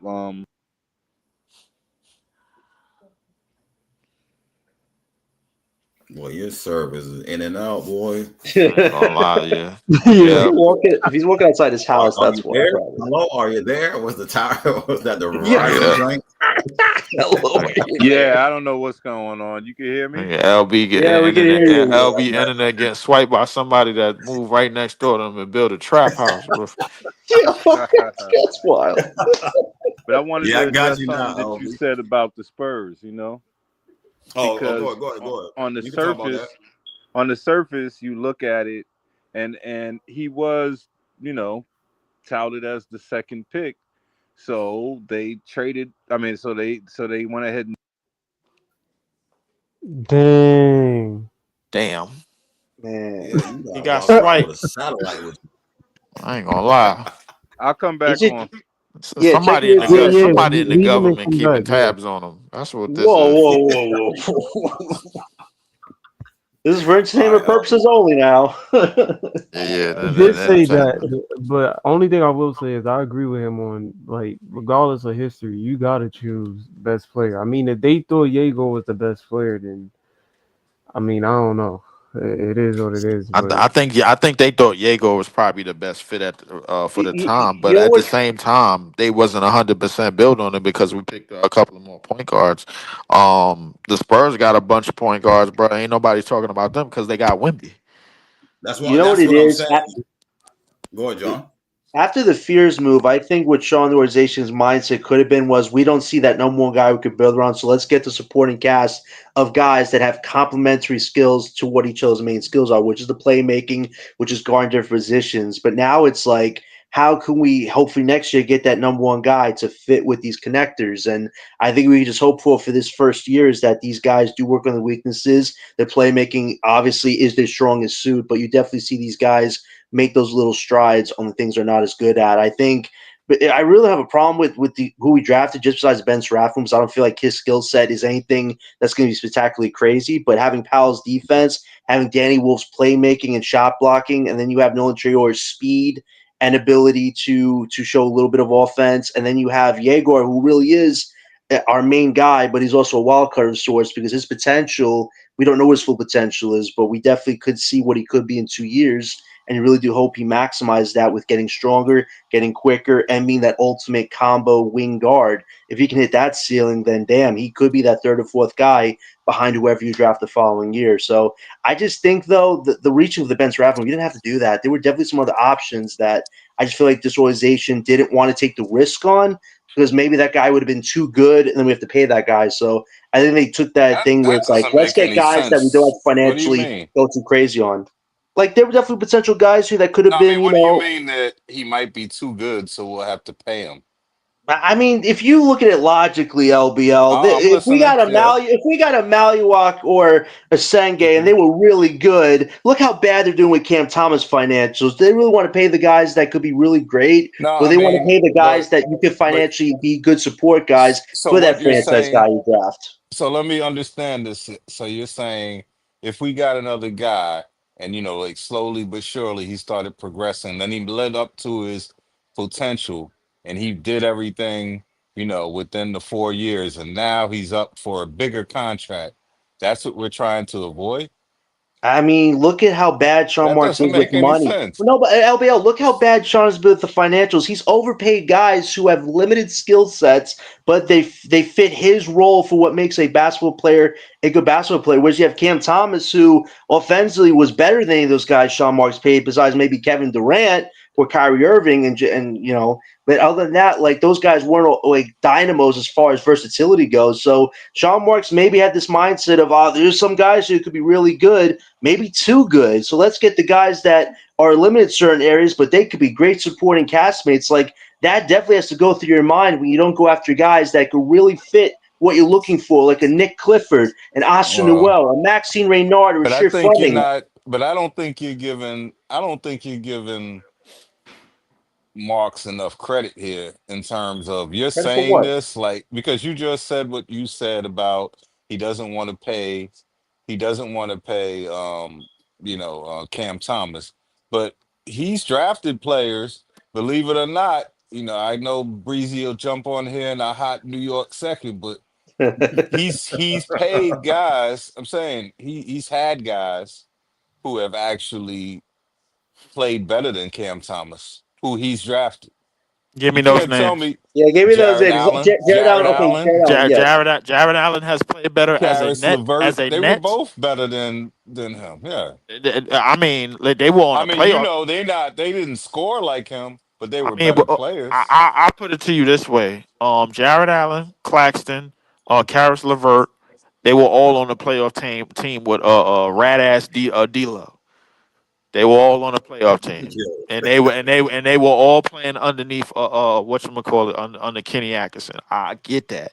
However, I think that sample size it really pales into compare. And this is not me coming to Cam Thomas' defense. That sample size pales into comparison what Cam Thomas had to do as a player with coming from a player that All was right. getting 20 Well, minutes, this is what I'm 25 gonna minutes, say. 30 minutes, and getting DMPs. Okay. All right, but this is what I'm gonna say. I don't think I don't think there's a GM alive who at any point, you know, even if we seen what Cam Thomas could do, that they would rather have Cam Thomas than Jared Allen. Hmm. Listen, I don't think there's a GM Mm, around. I don't know. I hey, mean, listen. Jared Allen is a great center, but let's be I'm honest. not trying to. He's When it not comes to even. the playoffs, Jared He's Allen's not even. problem is when it comes to Jared Allen, the playoffs, Jared he's Allen shown is some not great spurts, playoff ready. but physicality wise, that's always been Allen's biggest weakness. He And he as much as already said he already and, said it himself, bro. Like, yeah, yo, the playoffs is a Hey, yeah, different animal. I'm not calling him an all NBA center. I'm just saying he's a. To me, I watch all of his stuff. Then I watch all of Cam Thomas. He's a better player than Cam Thomas. Period. at the position that he is at At center, the okay, you got yeah, at the that. spot that Yeah, I'll he's give you in, that. bro. Like, but if you just take him Well, like he's not playing gonna a, play point guard.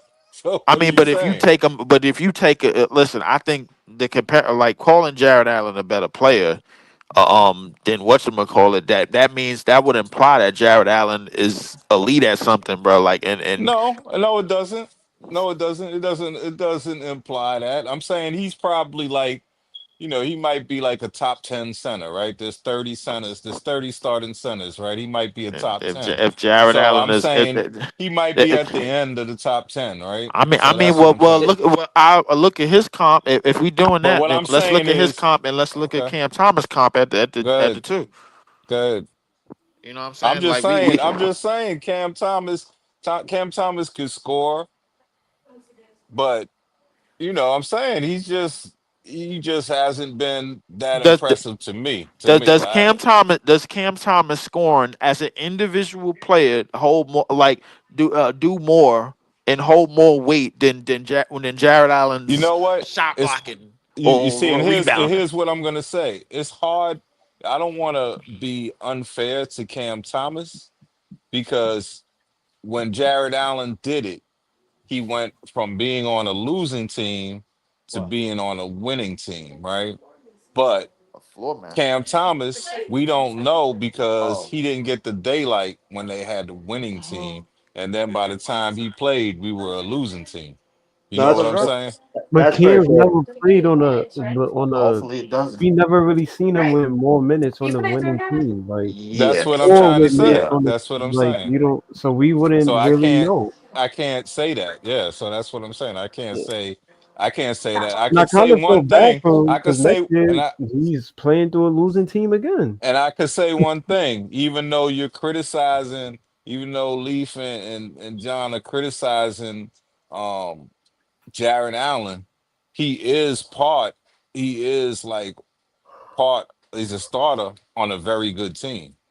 If So you Right, so that replace right. is But Jared, if you if replace they can Jared win Allen this with year, if the anybody Cavs else, win a championship this year, I would say Allen's a top 10 center. But if they don't win a no, but championship that's this not year, I fair. don't That's think not it's fair. fair to warrant No, but that. I'm saying you don't say it based on them I winning the mean, chip. but That Jared, I mean, but you're saying Jared top 10, Allen, LBL. If you're in top 10, that but means you're close to championship contender. I think no, his but I'm saying you could be a top 10 center, and then the other four positions could all be bottom five. But So what are you saying? that's not Jared Allen's situation right No, now. that's not his situation for No, sure. no, But I'm no. just saying that's why you His can't situation is base it this, on bro. team success. His situation is this: when they get into the playoffs, Jared Allen has to show a whole lot more than what he's been showing in the past. That's number one. Number two, bro, if he shows that, bro, like then more than likely the Cleveland Cavaliers will be a much more prominent team as far as competing for a Eastern Conference crown at minimum. You know what I'm saying? So like I Yeah. like that, and because they've been at the top of the Eastern Conference for the past couple of years, and Well, it's Jared only Allen. been 2 years, right? Really. Yeah, I said a It's couple. only Yeah, been two years, I said a and couple. One, two. it's 1 year under one coach, and then another year under his former coach, right? Right. So Yes. I Yeah. think, and I think that coaching has a lot to do with it. I think if he had stayed under, if they would have kept Bickerstaff, I think they would have even made a bigger leap. To Hey, listen. me, Is there a eh, conversation for Jared Allen being a top 8 center in the league? If you I, win a uh, title, I will say he's in the top 10. But I'm to say saying he's you top don't 10 say right that. now without No, that I'm accolade, saying it's like, what are we talking about no, here? but you did can't y'all just look that up take just a now? team achievement and make that Oh, as something oh. individual. That's what I'm No, saying. because That you said doesn't he's make top sense. 10 center, though. So, like, I said, that Yeah. has to apply a I'm little just bit saying, look to at what he him does playing. individually. Like player one is saying, you could name 10 guys better than Jared Allen at center. Listen, I I The think can't. center Allen is a position is kind really of good trash. center as far as what he can do with No, a I'm really great saying point if guard. you're top 10, no matter what your one loss record is, no matter whether your team makes the playoffs or not, you're just a top 10 guy. You know what I'm saying? So where would you rank Cam Thomas then, since he's not exactly on a team? Where would you rank I'm him saying he's to in me, this he's not stratosphere a then? top 10 guard. He's not a So top what? 10 Top shooting guard. 20, top 20, 30? I'll go as I'm high not. as I'm not. he could be in top 25, maybe, So I maybe, But mean, maybe. but but look how low that is when you say that. but But I'm look, being fair. But I'm let's being try to go fair down the though. list. I'm not saying No, I'm not Allen's a top saying 10 guy because I'm he not hasn't won saying you're anything not yet. being fair. I'm not saying you're not being fair, but what I'm saying is look at what you just said. If you said, "Okay, maybe I could give it to Allen for being a top 10." I would put Cam at top 25. So then this top 10 center is not as good as a top 25 shooting guard. That doesn't make any sense to But me. look, But you're comparing two different positions at let's the go down same the list time though. then. So of course So Allen let's would go win down the that. list. So who if let's see if we can name 10. So who would you put at one?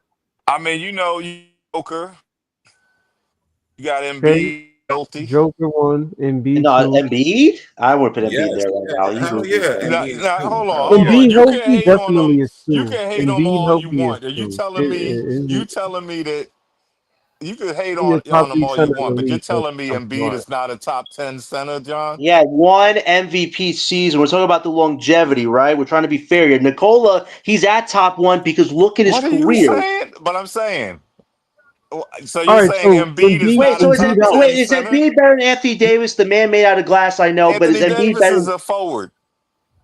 I see AD as a power forward. I'm not even gonna lie. Exactly. He's Yeah, not even yeah, a yeah. center.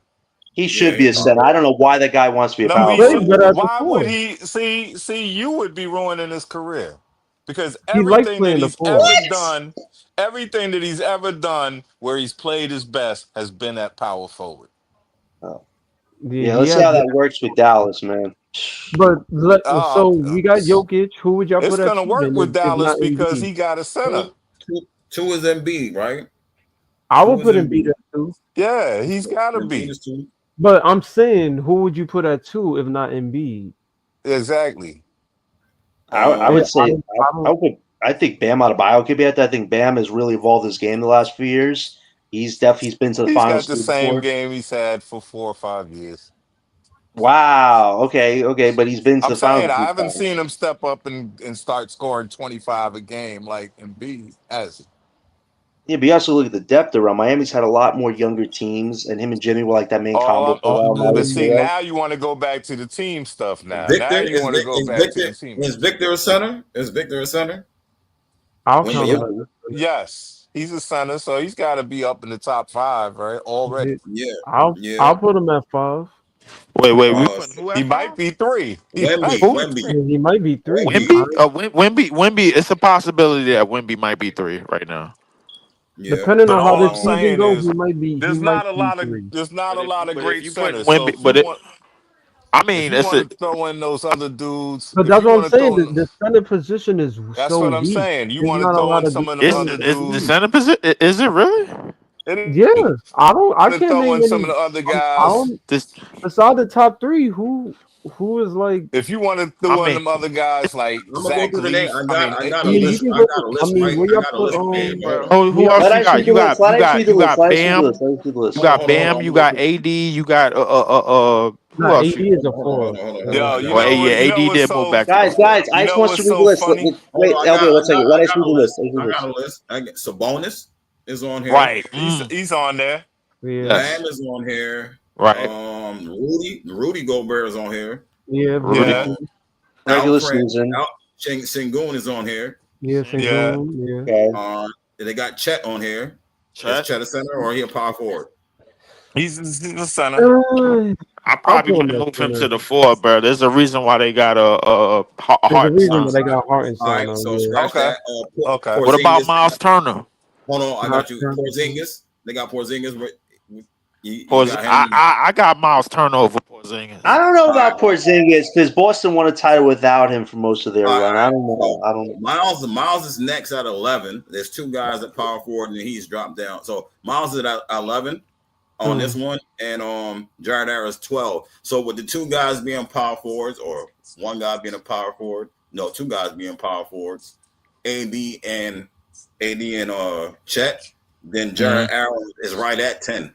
That's what I'm saying. Yeah, That's you could all I'm put. He saying. could slide to the ten Yeah, spot he's on That's right at top all 10. I'm ten center. saying. And he does what a center's supposed to do: block shots, rebounds, clog the middle, get oops. That's it. Where's is Cat on there? Hold on, I'll Cat, tell you. Oh, Cat, you Cat is. forgot I him. don't know if we call Cat a You center. forgot him. No, he's a center for sure. I'm gonna keep Somebody going got down to the get list to see bumped then. who's on there. They don't Because put Somebody usually him. got to get bumped. He's a he center. might be at the four. If he's not on there, Yeah, they they might might count him have at the him. four. He's Yeah, not, but he's not a four. We know he's not a four. yeah, they He got him at plays a like four because his name would have been higher. I ain't I was gonna. getting He ready. could. If I He he was might getting be at ready played the to say four. defense, he. LBL, if he played defense, Towns would be a top center in this league. If he played some type of Nah, defense. they don't got him They there. count him at. They count him. He played the four in He's Minnesota. not. That's Yeah, why they do that. yeah, but he's not a. That must be an older list then, because he gotta be a top 10 center. Embiid is He the have he second best center. What the fuck? Explain what I'm talking about, dude. What are you smoking? yo he Embiid is won a a he top won two an center. MVP. He's the difference between them being lottery and being a contender. So of course he's the You know, If you, I mean, there top was he 10 was center. conversations. healthy, We was right? You talking could about put him Embiid and Jokic in the John, top MVP voting. John, I don't John, I don't like Embiid. Like I personally don't like certain things about him, but Uh-huh. he's a great player. I'm not going to take that Oh, away listen, from he's him. a very solid offensive guy. It's just, I just think You saying it like he's a freaking scrub. Very if he solid was offensive guy. Come healthier, on, you can make you if he was healthy, you can make a great yo, argument. I just don't And know. like let hold Embiid up. is a top three center when healthy. We I cannot. need Embiid is a top five player when healthy, bro. Like let's get Right. that that's what out I'm the way. saying. Right. You Yeah. Fact. bugging out. Exactly. You Fact. bugging Yeah, out. but right It's a now fact. he's on injury retirement watch right now, bro. Like That's That's my that's thing. true. That's my thing. Like I want him to play a lot longer. Then we could really make that argument. But if he has to retire before he reaches his 34 age, I mean, I don't know if I can say top two like right now because there's definitely some centers that could eventually pass him. I would say Wemby in a few years could be the top two guy in that bracket. I mean I'm gonna tell you something else too. There's also been some top centers who had mercurial careers like him, who didn't make it like past 10 years and they still got into the Hall of Fame. And I'm talking about Bill Dwight Howard, Walton. Yeah, I'm talking about Dwight Howard is solid, but I'm talking about Bill Walton, Ralph Yao Sampson, Ming. Yao Ming. Yeah, that's what I'm I saying. mean, but It's Ralph like Sampson got in they because of didn't his all college ball out for career. 10 years. Yao Ming got in because of his college career. Yao got in. I don't know how Yao got in. I ain't gonna lie to you. Well, Um, it's because it's professional basketball. It's not NBA Hall of Fame. Right. It is professional so they basketball. could take into account everything, you know? Even though he played 2 years at Shanghai, and yeah, I get what Yeah. you're saying. Yeah, but I'll be honest with you. The current crop of centers right now, I mean, you could say Jared Allen is in that crop. I mean, That's all I'm saying. Brooke Lopez and Al Horford is notable mentions. Porzingis is probably a notable mention. But I Couple. think oh, I'm sorry. I was just gonna say one of the things I think Ice is trying to get at is he's saying maybe the league is ahead of what the fans know what's going on, and that's why they have this plethora of guards that they're on to. Like he's saying, maybe Sean Marks and them are going about it differently, getting a different style, but still trying to get those guys. And I then the think we Spurs are done with going about it, positions, bro. Be and and personally, I and think and and the Spurs are going about it differently as I think well. we done But with Yeah. positions for right but now, I'm gonna bro. tell you this. I'm gonna this the thing I was gonna say to answer John's question about having Uh-huh. that third point guard Uh-huh. is when you really look at it, John, two positions, 48 Mm-hmm. minutes each, right? Mm-hmm. So you divide that up. I mean, take those two positions, that's 96 minutes. So you divide that up amongst them three guys. That's 32 minutes apiece. LBL, Ben Seraph is trade bait. I will stand by that till he's off this team, Oh man. no, I'm talking I no, don't see. no, no, This no, guy can no, play 30 no. minutes, man. I'm like, Listen, bad man. listen, That mid no, range no, shot's still bad. listen. You heard me wrong. I'm talking about the Spurs. No, I'm you talking with the about the Spurs? Spurs. Yeah, I'm saying you could play all three guys 32 minutes, and then you're making up for 48 minutes for each guard spot. No, listen, I think the thing with the De'Aaron extension is, are they as committed to him long term? Because Harper and Castle will eventually get their paydays, and they're both very exciting young prospects. But I don't know if you can move off of Fox for anybody that's going to want him unless you attach assets, or you're going to trade Fox for another star to play with Wemby, and then you keep both those guys. Maybe the plan is to see if Castle. Maybe wait, what? No, listen. That's The plan. I think the plan is to see how Fox and Wemby develop that chemistry, and once Wemby gets paid, maybe Castle and Harper, maybe they battle out, and one of them does get moved for maybe a bigger upgrade down the line. I just don't know if all three of those guys you can play them long term together, just because you have so many guards there. Their wing position, I would say, the weakness for But you the know, Spurs right I ain't now, gonna besides Carter Bryant, they definitely got to fix the wing position a little bit more. I I gotta think that's jump a in real and just problem. say, bro, like as long as you got Wimby, ain't no such thing as too many guards. I ain't gonna lie to you, but and that's as what long as I'm saying. like realistically, if you got Wimby, it's no such thing as too many guards. If anything, that makes his job easier, because all he got to do is just pick and pop or knife to the basket. You always got somebody that could break down the defense. Dylan Harper is a man among is everything he was advertised to be.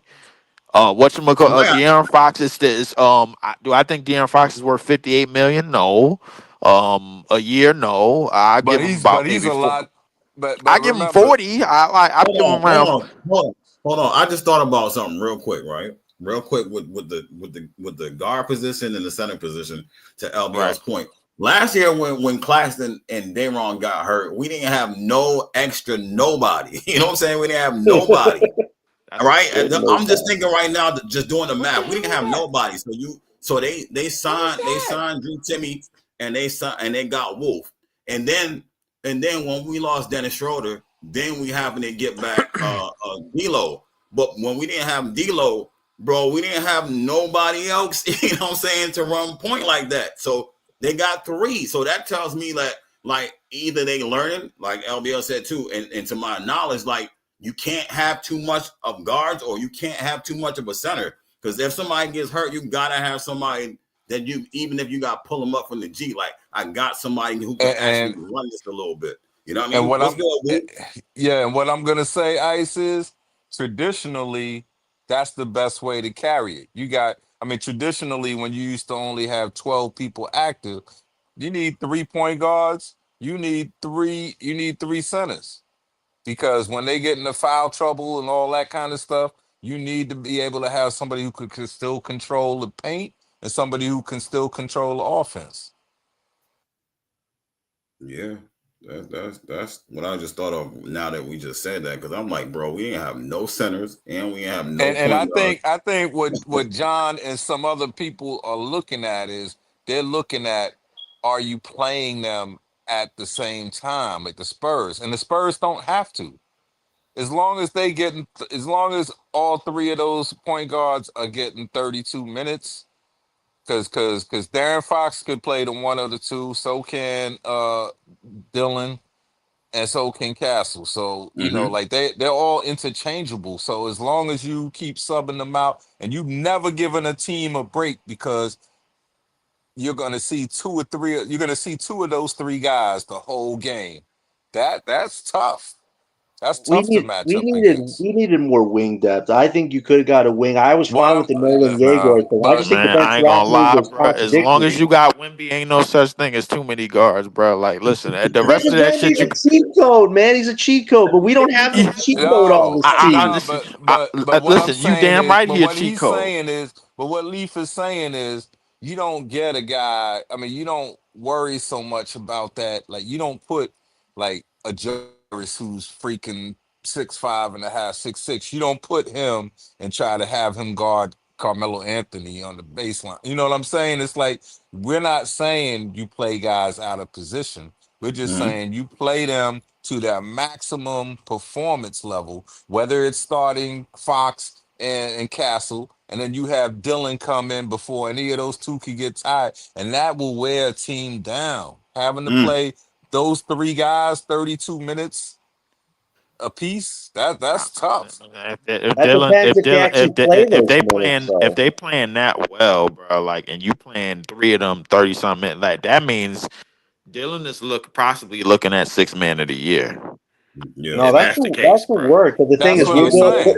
but the thing yeah. is, will But Dylan but Harper at the same time, LDO? I don't think San Antonio is that great, is that good of a team in the West anyway. That's number one. The only Number two, I think Dylan right now is a man amongst boys in this draft, bro. Like, I've seen what is capable of doing, and he is every bit of 6'7". He is every bit of 200 something pounds, bro. And he can move anybody that's not that has a height discrepancy out of the way and do whatever the hell he wants to, bro. Anybody that's his height, bro. At this point, you're gonna have to put OG Anunoby and Carter Bryant the fusion technique on him. You know what I'm saying? So, like, I don't know what you got to do, bro. Like, realistically, bro, like, Dylan is everything is advertised. The issue is, bro, like, I do the San Antonio Spurs try to see if they could upgrade and try to and try to catch somebody lacking and get and fill up the rest of their roster and with a win now type of player. Because like, let's be for real, bro. Like, De'Aaron Fox is 20 something years old, and he just got 50 something $1 million a year. Yeah. That's win now shit. You know, Very that's But win true. now money. but you know what it also is. But you know what it also is. If you look at it, he got the 4 million. He got the 4 year deal, right? The 4 year extension, right? Uh huh. But if you look at it now, by the time you're ready to trade him, then it'll be time to pay Dylan. You know what I mean? So it's like they got enough time with Dylan, so that they could keep Fox for half of those 4 years and then decide to trade him. Like, so Right. they can have different offers on the table, and people won't, and as long as he's still playing like an all-star, which I expect he will, then who's not going to want him just for that time? Because another team might want him, like say the Bucks or something, even though they're saying, well, we don't want to trade I our think superstar. You know, the interesting thing is he has no I trade. think you He got has a the no trade clause. He has no trade yeah, clause in his contract. It's you still got the right guaranteed money. idea. You just got the wrong player. If anything, bro, teams is gonna be coming for Dylan Harper. Right, and here's the thing: Dylan Harper can play the six-man role, like Leaf just said, really well. But Dylan Harper wants to be a starter. He has the build already, has the skill set. Listen, he could play Dylan team player Harper right is now, gonna but show. when it comes time to payday, he's going to tell the Spurs, "I want to be a damn starter," and that's where you wonder, can him and Castle coexist? Because Castle wants the same thing Dylan does, to be that number one or number two next to Wemby, and Fox right now is currently occupying said spot. So Yeah, if Harper does He great these is. next 4 years, that's the bond me and Leos are talking But about. Hold on, y'all. Castle Hold on. I'm about to end the stream right now. You know what I'm saying? I got in the stream. So y'all know All my right. motto. Y'all don't have to like. Y'all don't have to subscribe because I don't know anything you heard. And all of us will be back probably on Breezy Stream or whoever else is going live. You know what I mean? So we'll be All back. right. All right. Peace. Great show. Yeah, definitely. Good job. But for real.